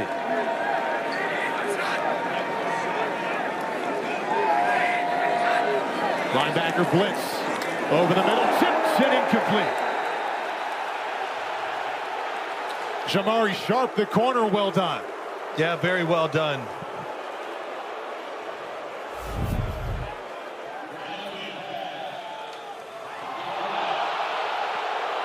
Well, he did go over the back as I watched it there in replay. What do you think, Paul? Yes or no? I say let him play. Yeah, that's what I thought. And so they get the incompletion 1, and they also get the clock to stop. Iowa's punt team comes out. That time they got it away. The last one, they got a piece of it. It takes an Indiana bounce, and the Hawks down it just inside the 15-yard line. Still right where we started this second half, and that's tied at 10. Well, Fernando Mendoza looked like an All-American the last couple of weeks. Different story today, Phil. Well, it is. He's under pressure. The blitzing by Iowa has worked. He gets hit, can't step up in the pocket. That time, lucky it wasn't a lost ball there. Pressure again, hit his arm. And then when you finally get a one-on-one outside where you got the coverage and you got what you want, you give it a little too much and you overthrow it. The video game numbers he produced the last couple of games had to come down at some point. He hasn't struggled, but this offense just hasn't gotten on track. Yeah, the big thing is don't be impatient. Just keep playing the way you are. Kaylon Black wrapped up at the 15. You know what I mean, Paul? You can't panic as a quarterback or a coach and think, no, hey, the game is what it is. So just play at this style and try to make that 1 or 2 plays is going to be the difference maybe in this game. Watching those highlights of Mendoza so far, Phil, one of the things I noticed, all that pressure they're getting on him, they're not bringing exotic blitzes. It's the front 4 getting that. Man, when you can do that against these wide receivers in this offense, of course, more guys in coverage. Going to keep it himself. And gets out to the 17-yard line that time. Gains 5. And they have been in these key 3rd and medium to 3rd and short so many times today. Yeah, Brian Allen that time got in there. But, yes, again, nobody open. Zone coverage. 7 people in pass defense. And nowhere for Mendoza to throw the ball. They converted less than half the time on 3rd down today. This time they need 6. Here comes a blitz. Boy, he's got lots of room to go. Picks up a first down. Late flag comes in from the defensive backfield. Would be a gain of 10. Don't see that too often from Mendoza. He is a good runner, a great thrower. Holding. Defense number 3. 10-yard penalty automatic. First down. Goes against Jalen Watson, the corner. Yep, man-to-man coverage in the back. Now nobody watching the quarterback, and Mendoza does a good job knowing where to go for the first down. And Curt Cignetti told Caroline at halftime, we just need our offense to stay on the field longer. That's what they do that time to keep this drive moving as we approach 2 minutes left in the third. Quickly. Out of bounds at the 42 is Jonathan Brady. Played with Mendoza at Cal last year. Picks up 3. Yep. And we've got a flag down. Blitz that time by Iowa.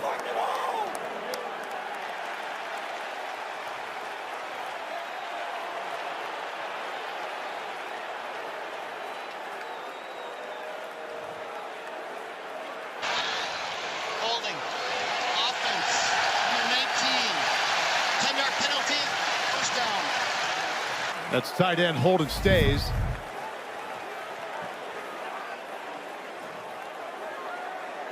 And he's the one right out there, and there's the hold on Lutmer.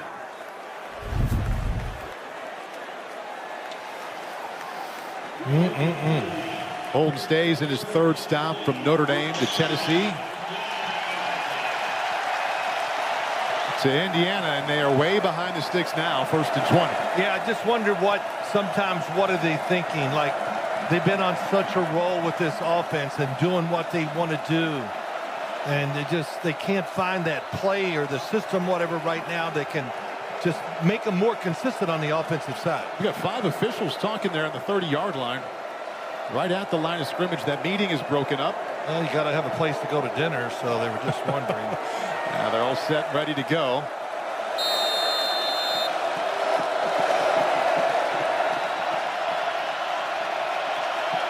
And the crowd continuing to be a factor for the Hawkeyes. Himby, another flag comes down. Yeah, the movement by the defensive line made one of the offensive linemen just time to go, and it was too early.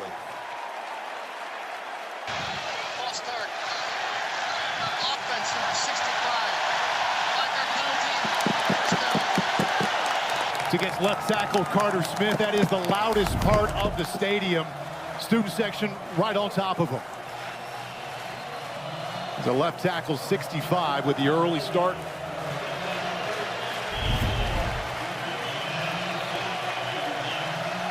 Backs him up even more.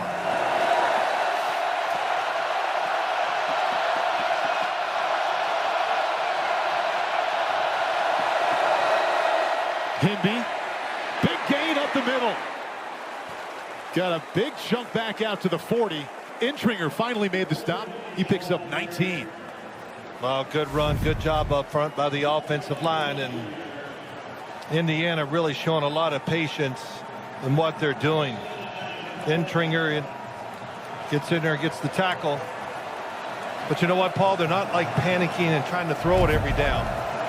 Because that's kind of what I would think and feel myself. Going, well, let's just throw it. And leaning on that ground game that's picked up at least 300 in every game so far. Blitz. Draw. Stacked up. Lost the ball. And let's see who comes up with it. Looks like Indiana got back on it. Harrell got home with that blitz. Jaden Harrell, yes, on the blitz. Just caught him. You know, Iowa's really thinking about this game, everything about it, and talking to the Iowa coaches. I did not expect them to be blitzing as much as they are. And I'm sure it caught Indiana off guard a little bit, but we've seen enough to know that now they're in a pattern. You're going to see it. The clock winds down here in this third quarter with Indiana facing 3rd down and 15. And they're just going to let it run down and talk about this play.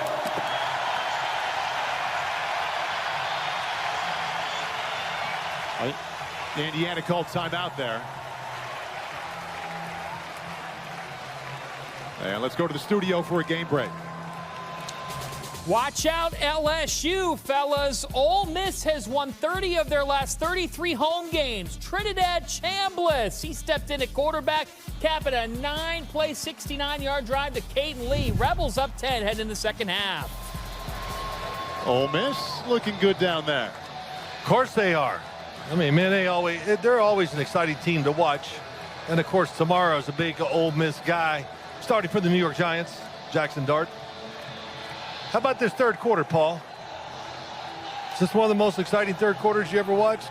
All you can ask for is a tight game, and it's been back and forth tight, that way. that's great, but boy, it's a lot of sloppy football too. The blitzing, neither team's doing great with it. So wondering why they would call that timeout there, and the wind is at their back now, and that will not be the case in the fourth quarter.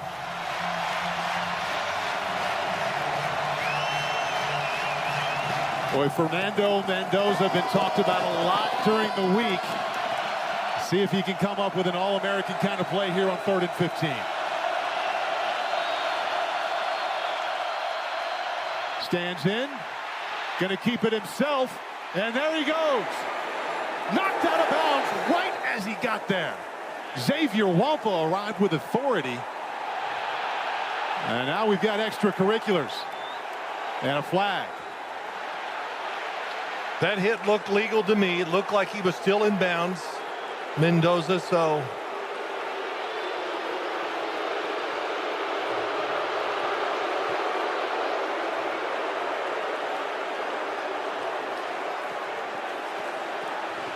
And so that was a giant hit on their quarterback delivered by that man right there. Senior safety Xavier Wampa. Terry, take a look. Number 90 might. Wants to throw and then sees the daylight and takes off for the sticks. Yeah, one of the defensive linemen there was watching for it. Wow, what a big hit.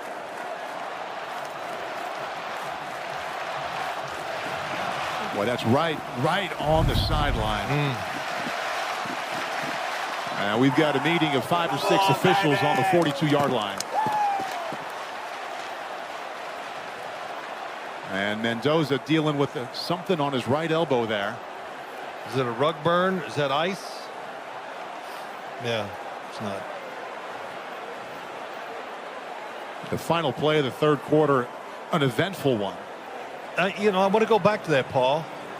You know, you think it was about the wind and whatever for Indiana? Could have been. They wanted to pass. We've got each one of the head coaches talking to officials. We've got 4 officials talking on the 42-yard line.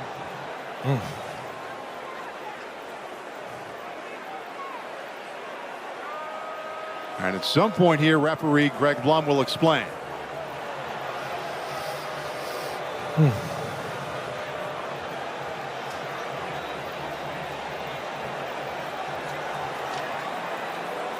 Indiana hit that late field goal at the end of the second quarter to tie it up at 10, and that's exactly how we'll head to the fourth. And a little bit of detail to be sorted out before we get there.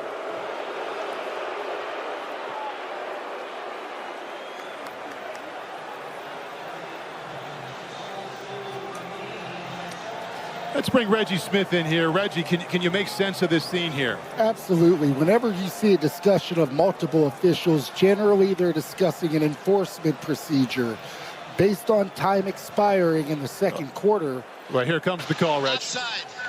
Defense. 5-yard penalty. That penalty was accepted. It's 4th down. By rule, the quarter is not extended. This is the end of the third quarter. So an offside is not the call we thought would come at the end of that. Heck of a fourth quarter on the way in Iowa City next. So here's how we're going to begin the fourth quarter here in Iowa City. While we're a break, Indiana declined that defensive offside against Iowa. They wanted to keep that long run by Fernando Mendoza, who will come back in and play, and they'll have 4th down and 1 here to begin the fourth quarter. Well, see how close he got. And it'll be 4th in less than a yard. Wampa with the big hit. He threw a lot of passes during the break, Mendoza did. Looking at his elbow, doesn't look like anything's wrong with it. Of course, lost quite a bit of skin as he hit that ground over there after the big hit. A lot of anticipation for this game. The team that rose the most in the polls, up to 11. 1 quarter left, all locked up at 10. Look at what he's got up top, Paul. He's got 2 one-on-ones. Nobody helping him out. But 4th and 1, thrown in the backfield. Got close. I don't think he got there. No, he didn't. I think he lost yards. Loss of 1. Second time Iowa has stood up And on Tringer. 4th and short. And Tringer got the hit, and the wide receivers were upset jumping off the field because there were one-on-ones with 2 of them, and I'm sure it was an RPO. He had that option.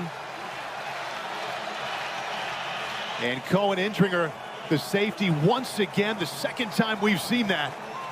Boy, what a second call. half he's had. Boy, against the team that leads the nation in tackles for loss, that's Iowa's 6th tackle for loss. They're second on 4th and short, and the offense takes over on the Hoosier 47.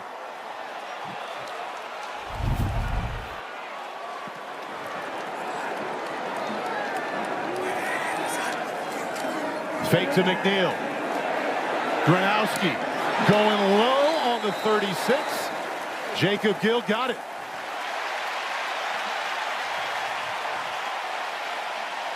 Chains move. Good job. Did he get his hands underneath it? Well, they run the play right away, so they can't review it. But just before the play was snapped, whistles blow.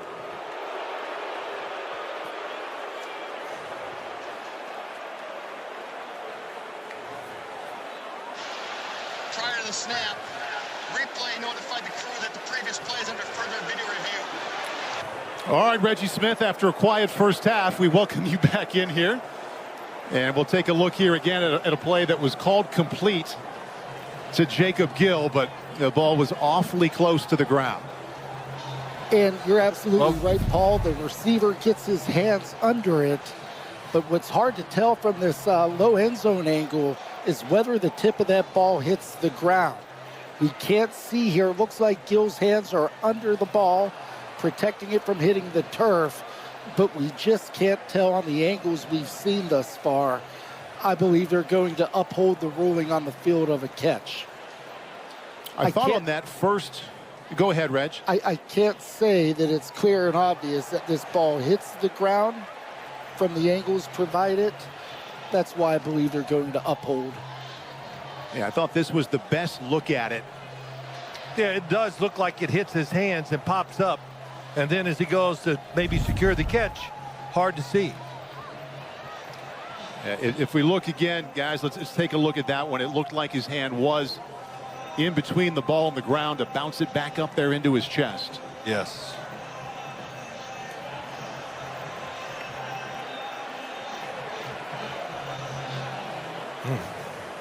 Here we go. After review, the ruling of the completed pass is upheld. It's first down. Jacob Gill has come up big here in the second half with a couple of first down grabs.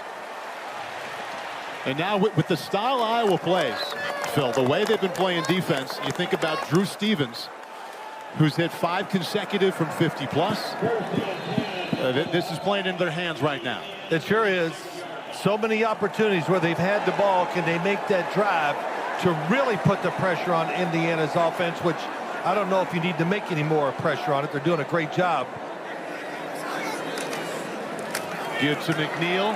Hoosier defense there to greet him. Loss of 1. Isaiah Jones, the first one. It's like that play, an outside zone play. You hear that term all the time, but it takes so long. The athletes up front get penetration and they stop it. I mean, very seldom has this play really had a good gain or been consistent. This is what it's consistently been. A lot of guys making a tackle. Sideline, Weegan, well played by the Hoosiers on the edge. Back-to-back losses there. That's a loss of 2. Linebacker Aiden Fisher was there. Well, they have done their best to get the ball to Weegan as the Indiana special teams have done what they can to avoid getting it to him. On the kickoff, Kirk Ferentz telling us yesterday, key to the game, it's not offense or defense. It's this idea of making Indiana uncomfortable in the second half. And something they haven't been so far because of how well they played through the first 4. And now they face 3rd and 13. 4-man rush. Gronowski. You got to race for it. And we'll get there to the 35. And that is within Drew Stevens' range. Isaiah Jones tracked him down, and that is Gronowski staying down.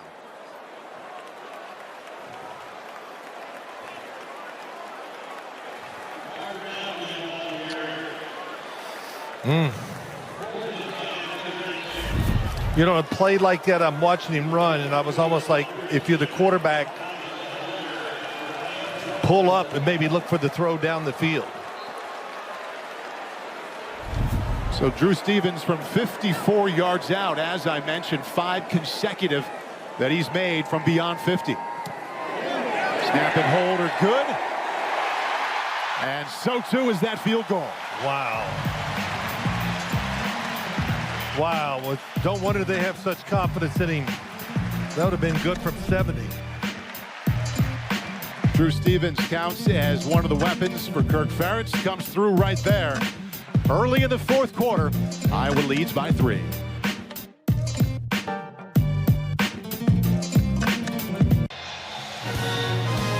Sunday night, Micah Parsons heads back to Dallas to face the team that traded him away as the Packers collide with the Cowboys in a rivalry renewed Sunday, 7 o'clock Eastern on NBC and Peacock. News on the Iowa sideline, just as they took the lead 13-10, you saw starting quarterback Mark Gronowski go to the sideline, needed help coming off the field. And most of the last couple of minutes, backup quarterback Hank Brown with helmet on has been on the field warming up, throwing as many passes as he could. And so we'll keep an eye on the Hawkeye sideline to see what direction they go at quarterback.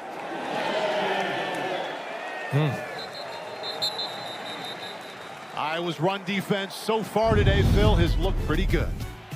I would say that might be an understatement, but it's been great.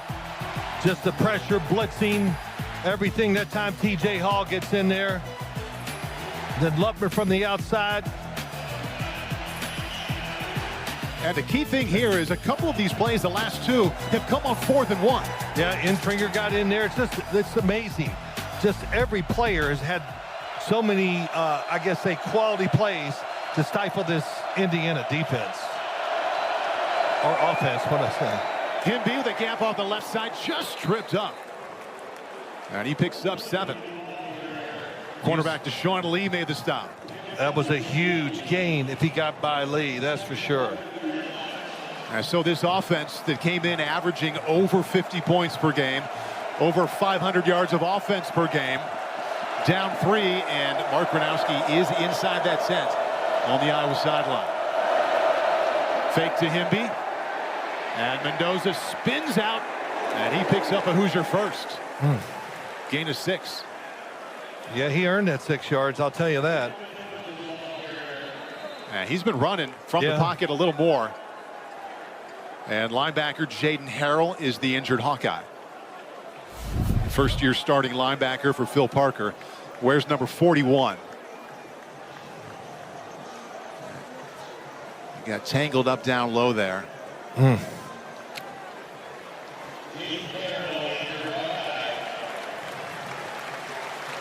Harrell being helped off the field with the help of 2 athletic trainers. So Iowa started this season with a pair of first-year starters at linebacker. And there goes one of them right there. And Jaden Montgomery is his backup. And that is also the green dot, which means he's the communication to the sideline with Phil Parker.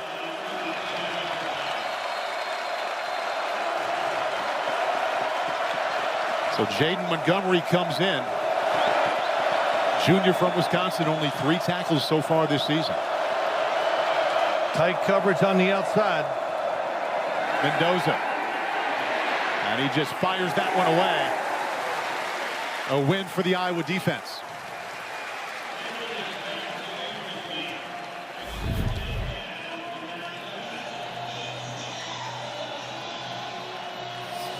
I don't know why. Mendoza had the receiver to the left, did not throw it.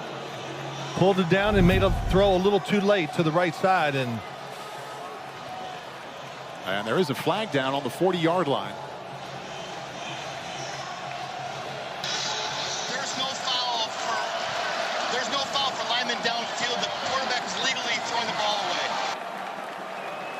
away. Okay, flag down, but actually no flag enforced. Bring up 2nd down 10.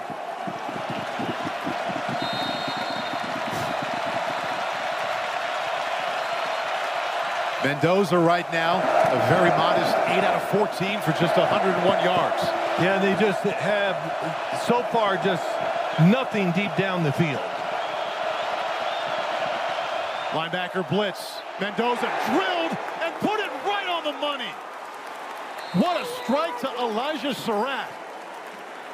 Boy, Wright got hit right in the face that time. Surratt makes the catch, but to hit the blitz. Jaden Montgomery, I think it is, that gets in there. My goodness, Montgomery all over him, and he delivered an absolute dime. Yeah. Had a seam pass with the inside receiver. The corner had to come in, and the guy covering him go out, but they were too late. What a throw. Impressive gain at 29. Keeps it himself and got a handful there off the left side. Give him a 3-yard gain. And Mendoza continues to carry more than we've seen him. And they face 2nd down and 7. Might have been his most impressive play yet. Yeah, the pass, absolutely it was. To get that much power down the field and be that accurate when you're getting hit in the face, yeah, I'd say it's pretty impressive. A couple of times we've seen him stand in there. He's taken more of a beating today than he did last week for sure. Another blitz. Looking. Out of the backfield finds Himby. Big hit. Physicality delivered that time. The cornerback TJ Hall. Boy, Mendoza, the big hit out of sent him out of bounds and bloodied him up a little on the arm. Another big hit. And you know, you're in this situation, Paul, and you remember it when you know you're in field goal range to tie the game. Wow. That's a cornerback, not a safety. There's TJ Hall in there. 3rd and 2. Through the air. Sideline. Nowhere near Omar Cooper. And now let's see what they do on 4th and 2. Remember, they failed twice on 4th and 1. And they run out the field goal team. He was trying to throw a back shoulder. So the receiver's running down the field. He was just trying to slow him up, make him turn for the catch, but he just gave it way too much ground. Nico Radicic is 1 for 1 today from 46 yards out. That was a career long. And now from 44 yards out.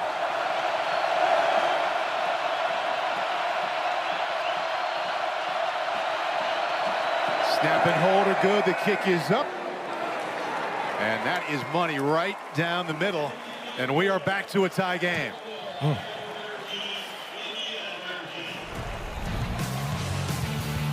Phil Simms, how you like a little back and forth on your first trip to Iowa City? Hawks Hoosiers trade field goals here in the 4th quarter. Locked up at 13.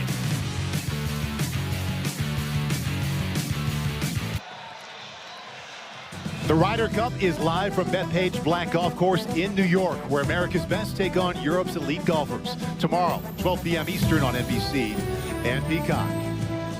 Okay, Mark Gronowski limped off the field, went into the tent. You can see right now at the Ryder Cup that Europe does have a strong lead. See what happens in the action tomorrow. So there's Gronowski, went into the tent. That brace on the left knee is new since he has come out of the tent. So on the last series was helped off the field, went right to the tent. Looks like he's ready to come back, but with some protection on that left knee. Yep, he just got over or feeling 100% with the labrum tear in his right shoulder. I'm sure he's going, oh my gosh. But up to now, he's played well. I expect, yeah, he's coming back in. Yep, Gronowski coming back in. So let's take a peek back at the play to where he got hurt. Watch the left leg right here. Plant. Oh, and it goes inside. Man. It looks like Gronowski is not going in. He kind of okey-doke, stays on the sideline. So the backup, Hank Brown, comes in. Out of Nashville, he played at Auburn last year. Did make 2 starts at Auburn early in the season. This year he's played in a couple of games, but it's been in mop-up time. 6 out of 8 in blowouts. Most significant time right now is a Hawkeye. Hands off, little gap off the left side, and a first down. Kamari Moulton. Lewis Moore eventually made the stop, but not before he got 13. Yeah, Kamari Moulton is just, they found the hot hand, that's for sure, in him today.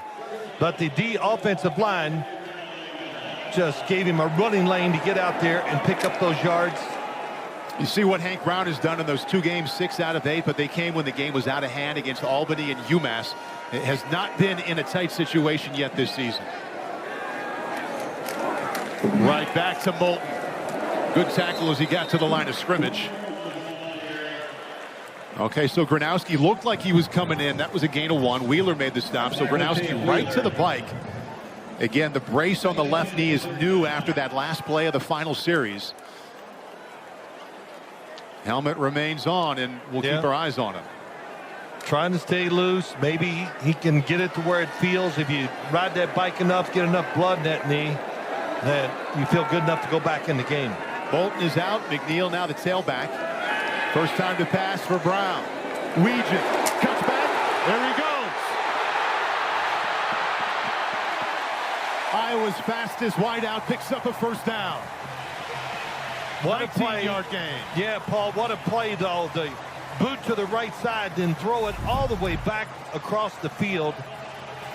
Watch how far this throw has to go. Roll to the right. Throw almost to the sideline. And boy, number 70, Bo Stevens, he got a great block out there. Mentioned his 2 starts he made last year at Auburn. 1 came against Arkansas, so he has been in a real game, an in-conference game. But that was last September. Toss sweep. Cutback doesn't amount so much for Nathan McNeil. Clock continues to tick inside of 8 minutes. Tyreek Tucker makes the stop. No gain. Yeah, you know, you and I were talking just a little bit, and, you know, they seem like to be having more success against this really good defensive front of Indiana. And I think it comes down to this. It's a lot of plays that the Indiana defense is being out there with, the runs, trying to stop them. And sooner or later, Iowa, this is their kind of game. They can wear you down. Bolton's been the lead back with 70 yards rushing, switches from left to right. Brown against the blitz. Double pumps. And down to the 38-yard line. Important because it's a gain of 4. Now they're within comfort zone of Drew Stevens. Well, you know, let me tell you, you talked about Mr. Brown back here, and they're going to throw a little move over the middle. Pressure went sidearm. Well, what a change of direction with his arm to get this completion. But really what I'm thinking of, Paul, boy, is that dangerous. In the middle, throwing his sidearm like that, not seeing everything. But it worked out well for Brown. Drew Stevens ready to come in. He's 2 for 2 today. 3rd down and 7. Brown over the middle. Tipped. Intercepted. Lewis Moore.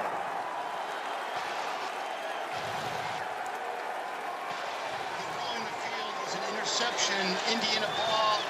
Timeout on the field. Aiden Fisher with the pressure in Brown's face. He dropped him. And the tip ball ended up in the arm of safety Lewis Moore.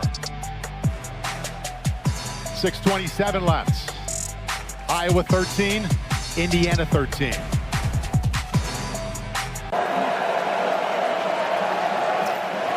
Indiana safety Lewis Moore just produced the 2nd Hoosier interception of this day. Came at a huge time off Hank Brown.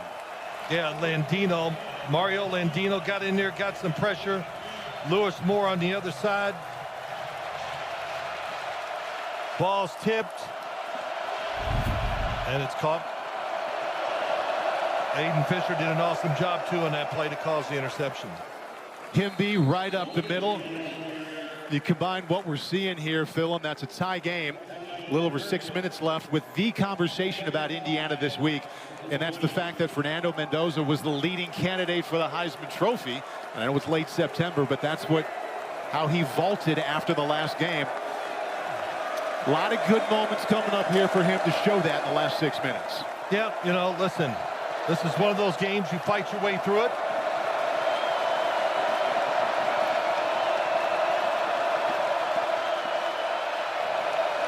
Second down 5. Himby stretches out to the 31, picks up 3. But, you know, Paul, just to answer your question, you know, looking at Fernando Mendoza, nothing I've seen here today makes me change my mind a lot who he is and where he's going to go. I mean, I see a lot of things. Hey, he moves pretty well. I see a very strong arm. By and large, a good decision maker for the whole year. And today, hey, who are you playing? Where are you playing? Oh, Iowa. Yeah, that's a pretty tough place to go out and just star in the game. Third down, they need 2. Looking and delivers. Surratt kept his feet.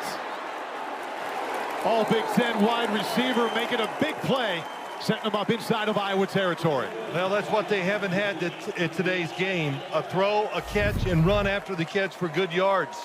But boy, Mendoza, watch this throw here. Wow, just rips it. Surratt said he didn't know what hurt more, the tackle or the catch. A nice job of keeping his feet. Little extra run after the catch got him 25. K-Long Black now the tailback.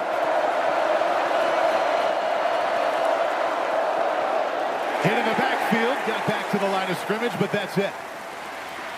Max Llewellyn makes the play.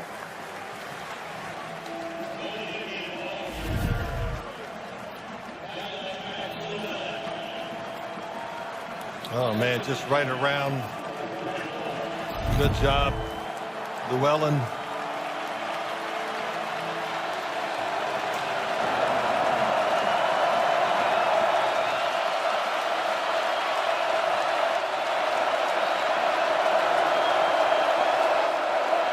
Down in the air. Mendoza.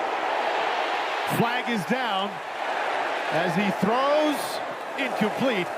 And we'll check in on the penalty that's lying on the 46-yard line.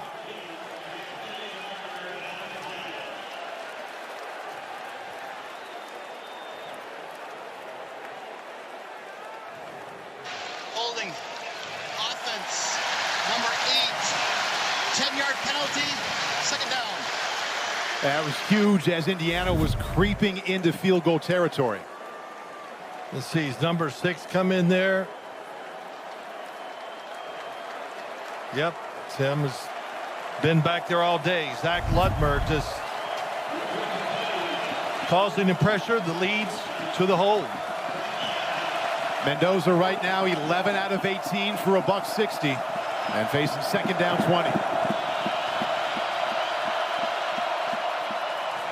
Gives to Black, finds a hole, and got a little back up to the 46-yard line, 8-yard gain to bring up third down. It's Wampa on the tackle.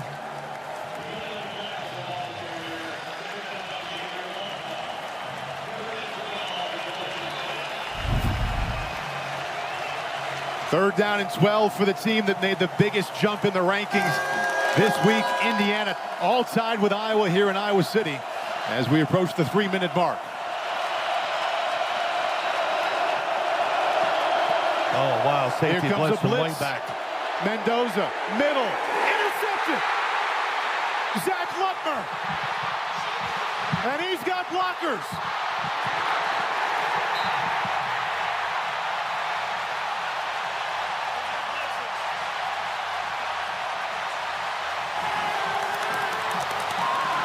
The pressure right in Mendoza in his face makes the ball go high, and what a catch.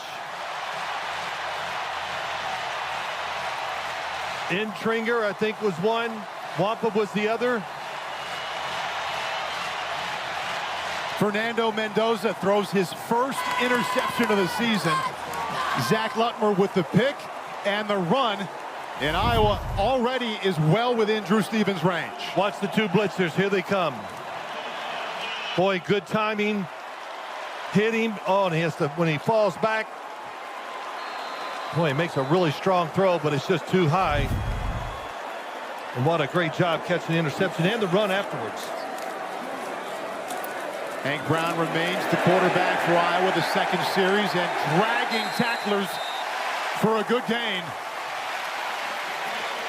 Got to be looking at the clock right now. I know Iowa is. 2nd and 5. That was Kamari Moulton. For more on Gronowski, here's Caroline.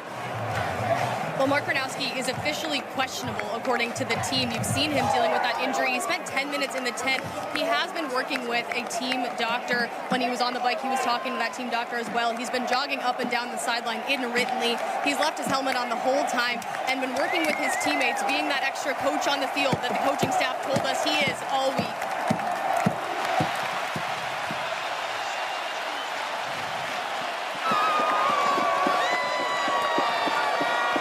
Indiana calls timeout. Of course, they have the 2-minute timeout coming up. They're trying to gather all the time they can get, Phil, for what they hope on their sideline is one more chance for Mendoza. Yeah, no doubt. You know, you get in the spot here when you watch the clock, know your timeouts. You got to take a chance, because I think I got pretty good faith in Iowa's field goal kicker. Kirk Ferentz' main message to us yesterday: Indiana's not been in a close game in the second half. Said if we could find a way to get it to that point, he feels good about what they have. Oh, sorry. Go ahead, Paul. Go ahead, Phil. Well, I was just going to say, overall, I think that we really heard from the Iowa staff and the head coach that they really were impressed with Indiana's football team and knew it was going to be super tough. And just by statements you just made tells you really deep down what they did think. Kamari Moulton, 17 carries, 75 yards, just to the left of Brown. Bad snap. He gets it drilled in the backfield and goes down to the 25-yard line. And an injured Hoosier down. That's Mikal Kamara. Third and final team timeout, Indiana. 30-second timeout.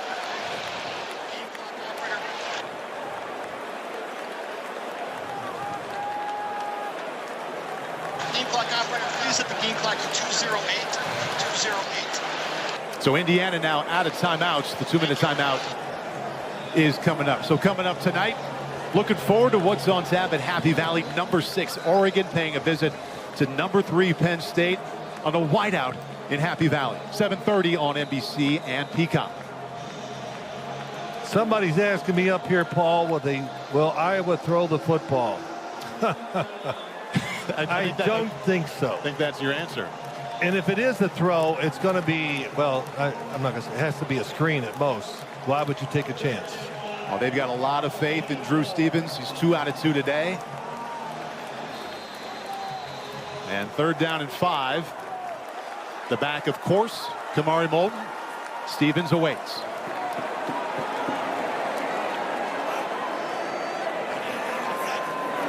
Oh, they will throw. Brown, screen, and he missed him. That's big. Clock stops. All right, don't get cocky, because you might have guessed it. If they throw one, it's going to be a screen. But what it did, though, it didn't get to the 2-minute warning. 5 at the 24. Clock stops, 2:05, all tied. Drew Stevens comes out 2 for 2 already today. He's made from 40 and from 54 yards out. This from 42 to give Iowa a 3-point lead.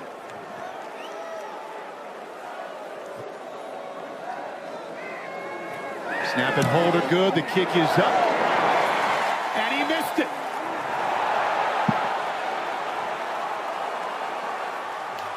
Drew Stevens pulled it, and we remain tied at 13. Still 1 second left before the warning. 2:01. Yeah, the incomplete pass stopped the clock for Indiana. And that was left from the start for Stevens.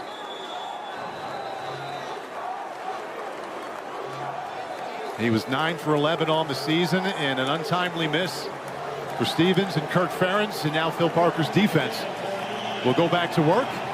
And Fernando Mendoza will have a chance to respond to his first interception of the season.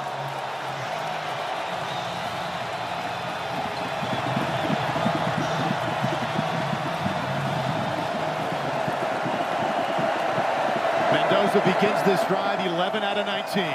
His tailback is Roman Himby. Draw. Not a lot there. And that's how we arrive to the 2-minute timeout. Aaron Graves makes the stop after a gain of 3. Setting up for an awesome finish here at homecoming. in Iowa City. It's been tight the entire way. Less than 2 minutes left, and we're all tied at 13.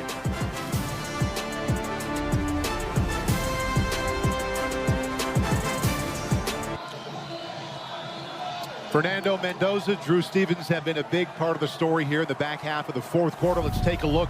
Mendoza, last drive ended with his first interception thrown of the season. Zach Lutmer, he wasn't done right there. Good run back, set up Drew Stevens, but he pulled it. Had made his previous 2 today. See if he gets another chance. Right now it's Indiana with the ball. All tied at 13. The Hoosiers have no timeouts left.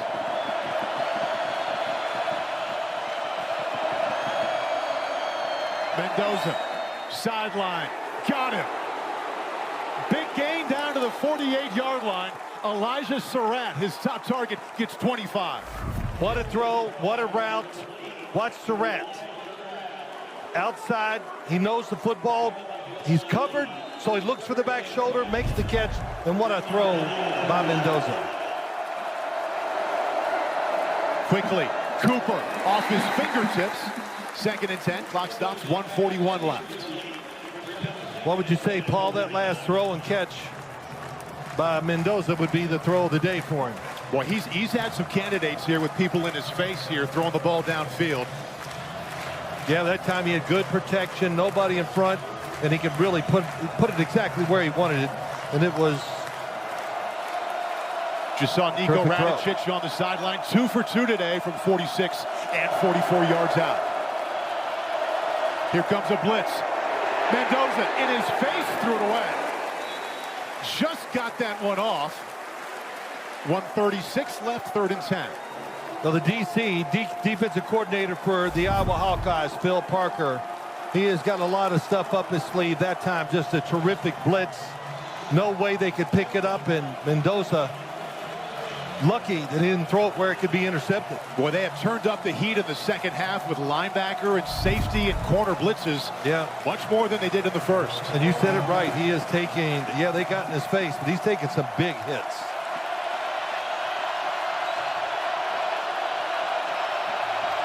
Need to get to the 39 here on 3rd and 10. Slant, a run, and there he goes. Elijah Surratt, touchdown Indiana.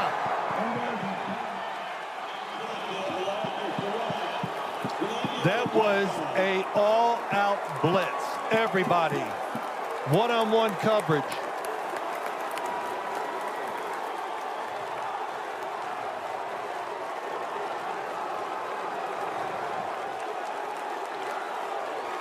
Good route, perfect throw.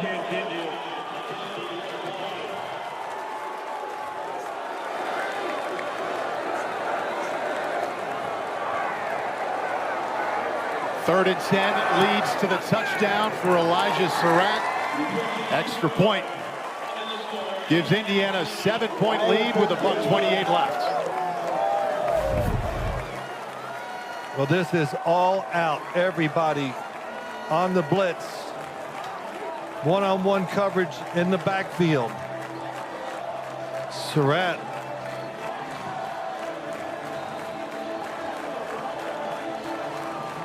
Elijah Surratt, an incredible day. 7 catches for 156 yards and that touchdown. Fernando Mendoza says thank you.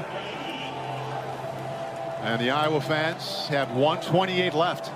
Yeah, TJ Hall, I think there had the chance to bring him down, and that makes it tough. You know you're one-on-one, there's no help. Look at that production for Elijah Surratt. We talked to him during the week. He said with a smile, oh, my quarterback, Nando, he's the truth. Yeah, he is. Did he also say that, you know, sometimes he just throws it too hard? Threw it right on the money that time. They come through for each other. They had no timeouts left. They put the touch on the board, and to see what quarterback Iowa runs out now. The last 2 series have been led by Hank Brown, and he comes back out again. Mark Gronowski left with an injury, apparently to his left knee. He put that brace on it after he came off the field. And he has watched Hank Brown the last couple of series. And it's Brown, the transfer from Auburn, who will try and bring Iowa back. You know, go back to that blitz, Paul. You know, if you blitz, sooner or later, you're going to give up probably a big play. And that blitz there, I don't disagree with it, but the tackle wasn't made after the catch is what you count on. Iowa does have all 3 timeouts left. Brown looking. Gets rid of it. 2nd and 10. Lucky to avoid the sack. And it was Aiden Fisher in on him. Yeah, Aiden Fisher, he's had a great day for this defense.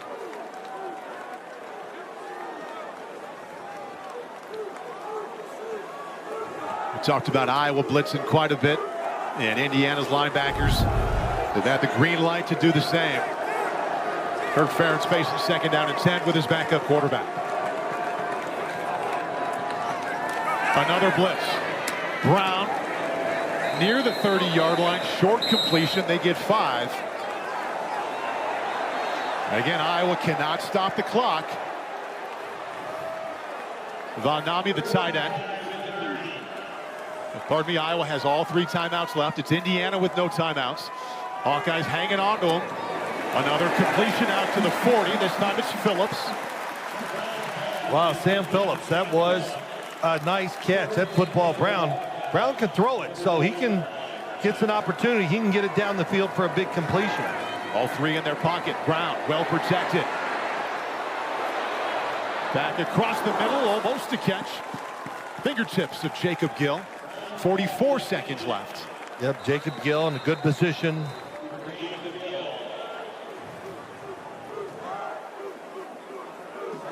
And Gill stays down.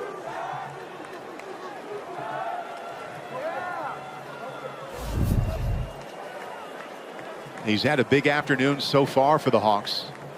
3 catches, couple going for 1st downs. I mean, I'm not going to try to guess the injury. But a day like this, mid-80s, all the plays, the emotions, could just be a cramp. Elijah Surratt just put the touchdown on the board for Indiana that has them up 20-13. Has been the best playmaker on that side today. And now Kirk Ferentz looking for one of his playmakers to step up with his backup quarterback, Hank Brown.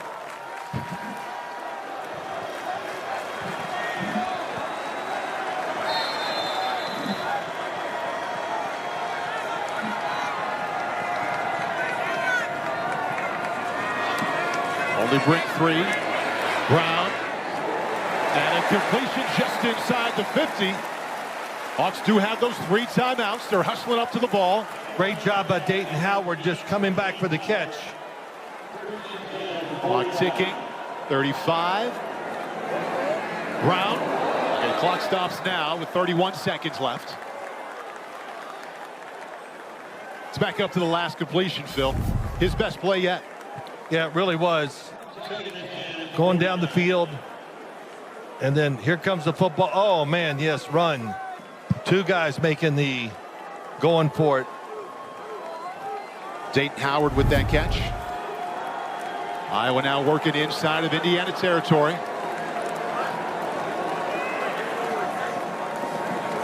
Brown. It was hit right as he released it. Incomplete. Ball touched the ground. Isaiah Jones claiming he has it. Pass. It's 3rd down. 24 seconds left. Brings up 3rd down.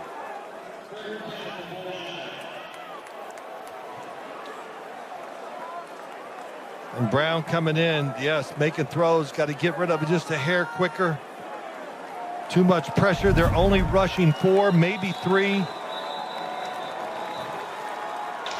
ruling in the previous play of an incomplete pass is under further video review. Okay, they're going to take a close look at this to see if Isaiah Jones did come up with the pick. It was ruled incomplete on the field. And we'll bring our Reggie Smith back in here to take a peek. Reggie, what do you see? The low end zone shows this ball hitting the ground without being controlled. This is an incomplete pass and should be upheld. The pressure from Tyreek Tucker.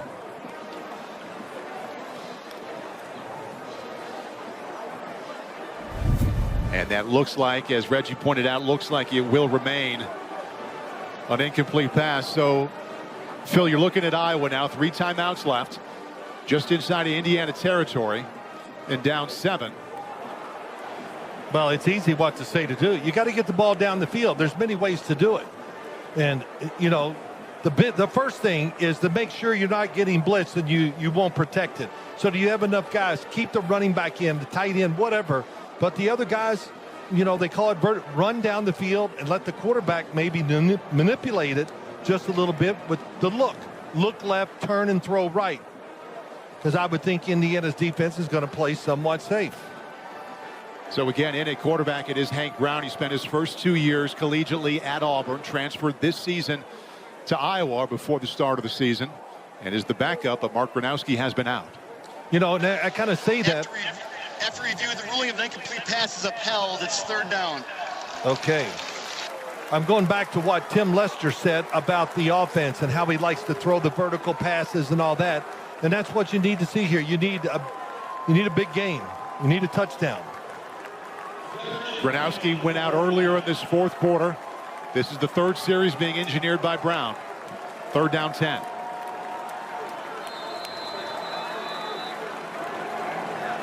It's going to be a 4-man rush, but the big question is which 4?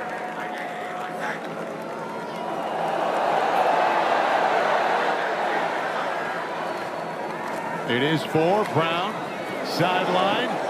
Miscommunication as Dayton Howard just continued down the field. 20 seconds left now, 4th and 10. I don't know if he was trying to throw a back shoulder there. If he was, it was way off.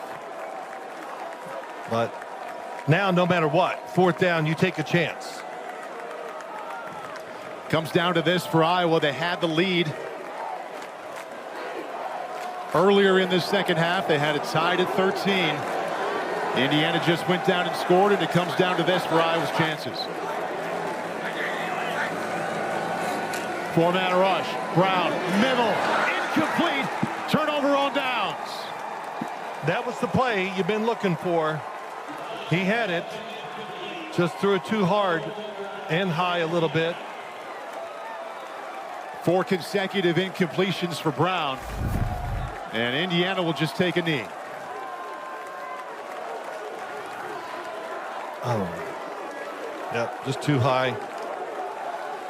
Just off the fingertips. It's one of those things that I'm not watching and correcting anything, but Paul, it's where you look at the guy down the middle, and if you look at it right and turn, you get the guy on the outside who's going to be open, which would at least give him a chance to catch and get out of bounds. So the questions about how Indiana would respond in a tight game in the 4th quarter. They persevere with a touchdown pass late. Fernando Mendoza will take a knee. And the team that took apart Illinois last weekend will escape Iowa City with a 7-point win.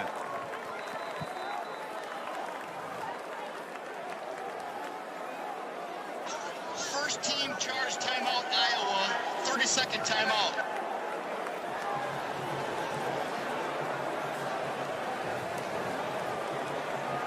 So Iowa had those 3 timeouts. They used one. Curt Cignetti not happy on the sideline.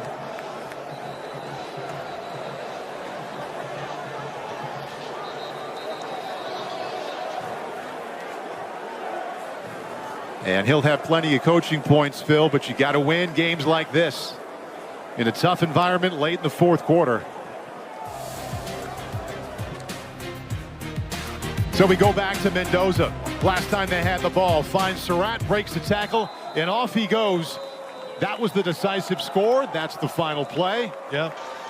Second team charge timeout, Iowa. 30-second timeout. No, that won't be the final play. Iowa uses the timeout.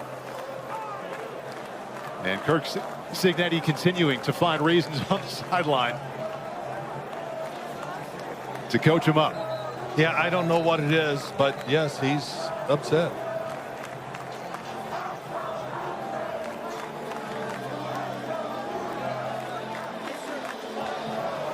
Well, Indiana and both teams, Paul, but Indiana showed us one thing.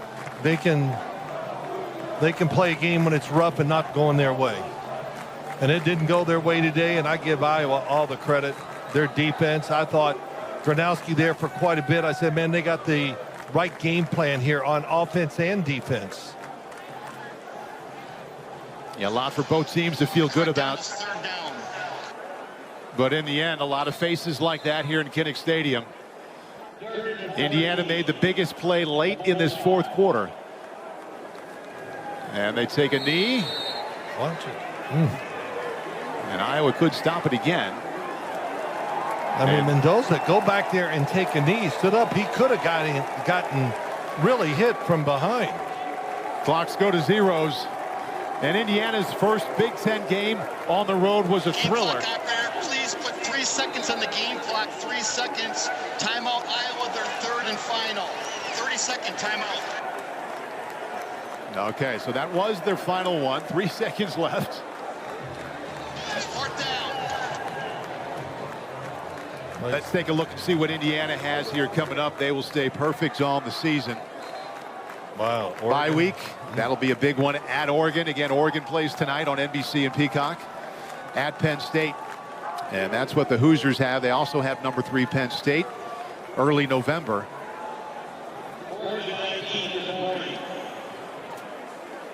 Well, I don't think we're going to see Joe Pisarcik at quarterback here or something and fumbling the ball. And Herm Edwards ran for a touchdown. Not the Meadowlands here, so final seconds will tick off. And Mendoza going to give up points there. It's really going to hurt his stats running the football. Indiana's rush yardage will be worse for that final play. So he had to take 3 seconds off the clock because it was 4th down. Yeah. And he just decided to keep it going there and run through the end zone. And a win is a win. Indiana comes to Iowa City and perseveres 20-15.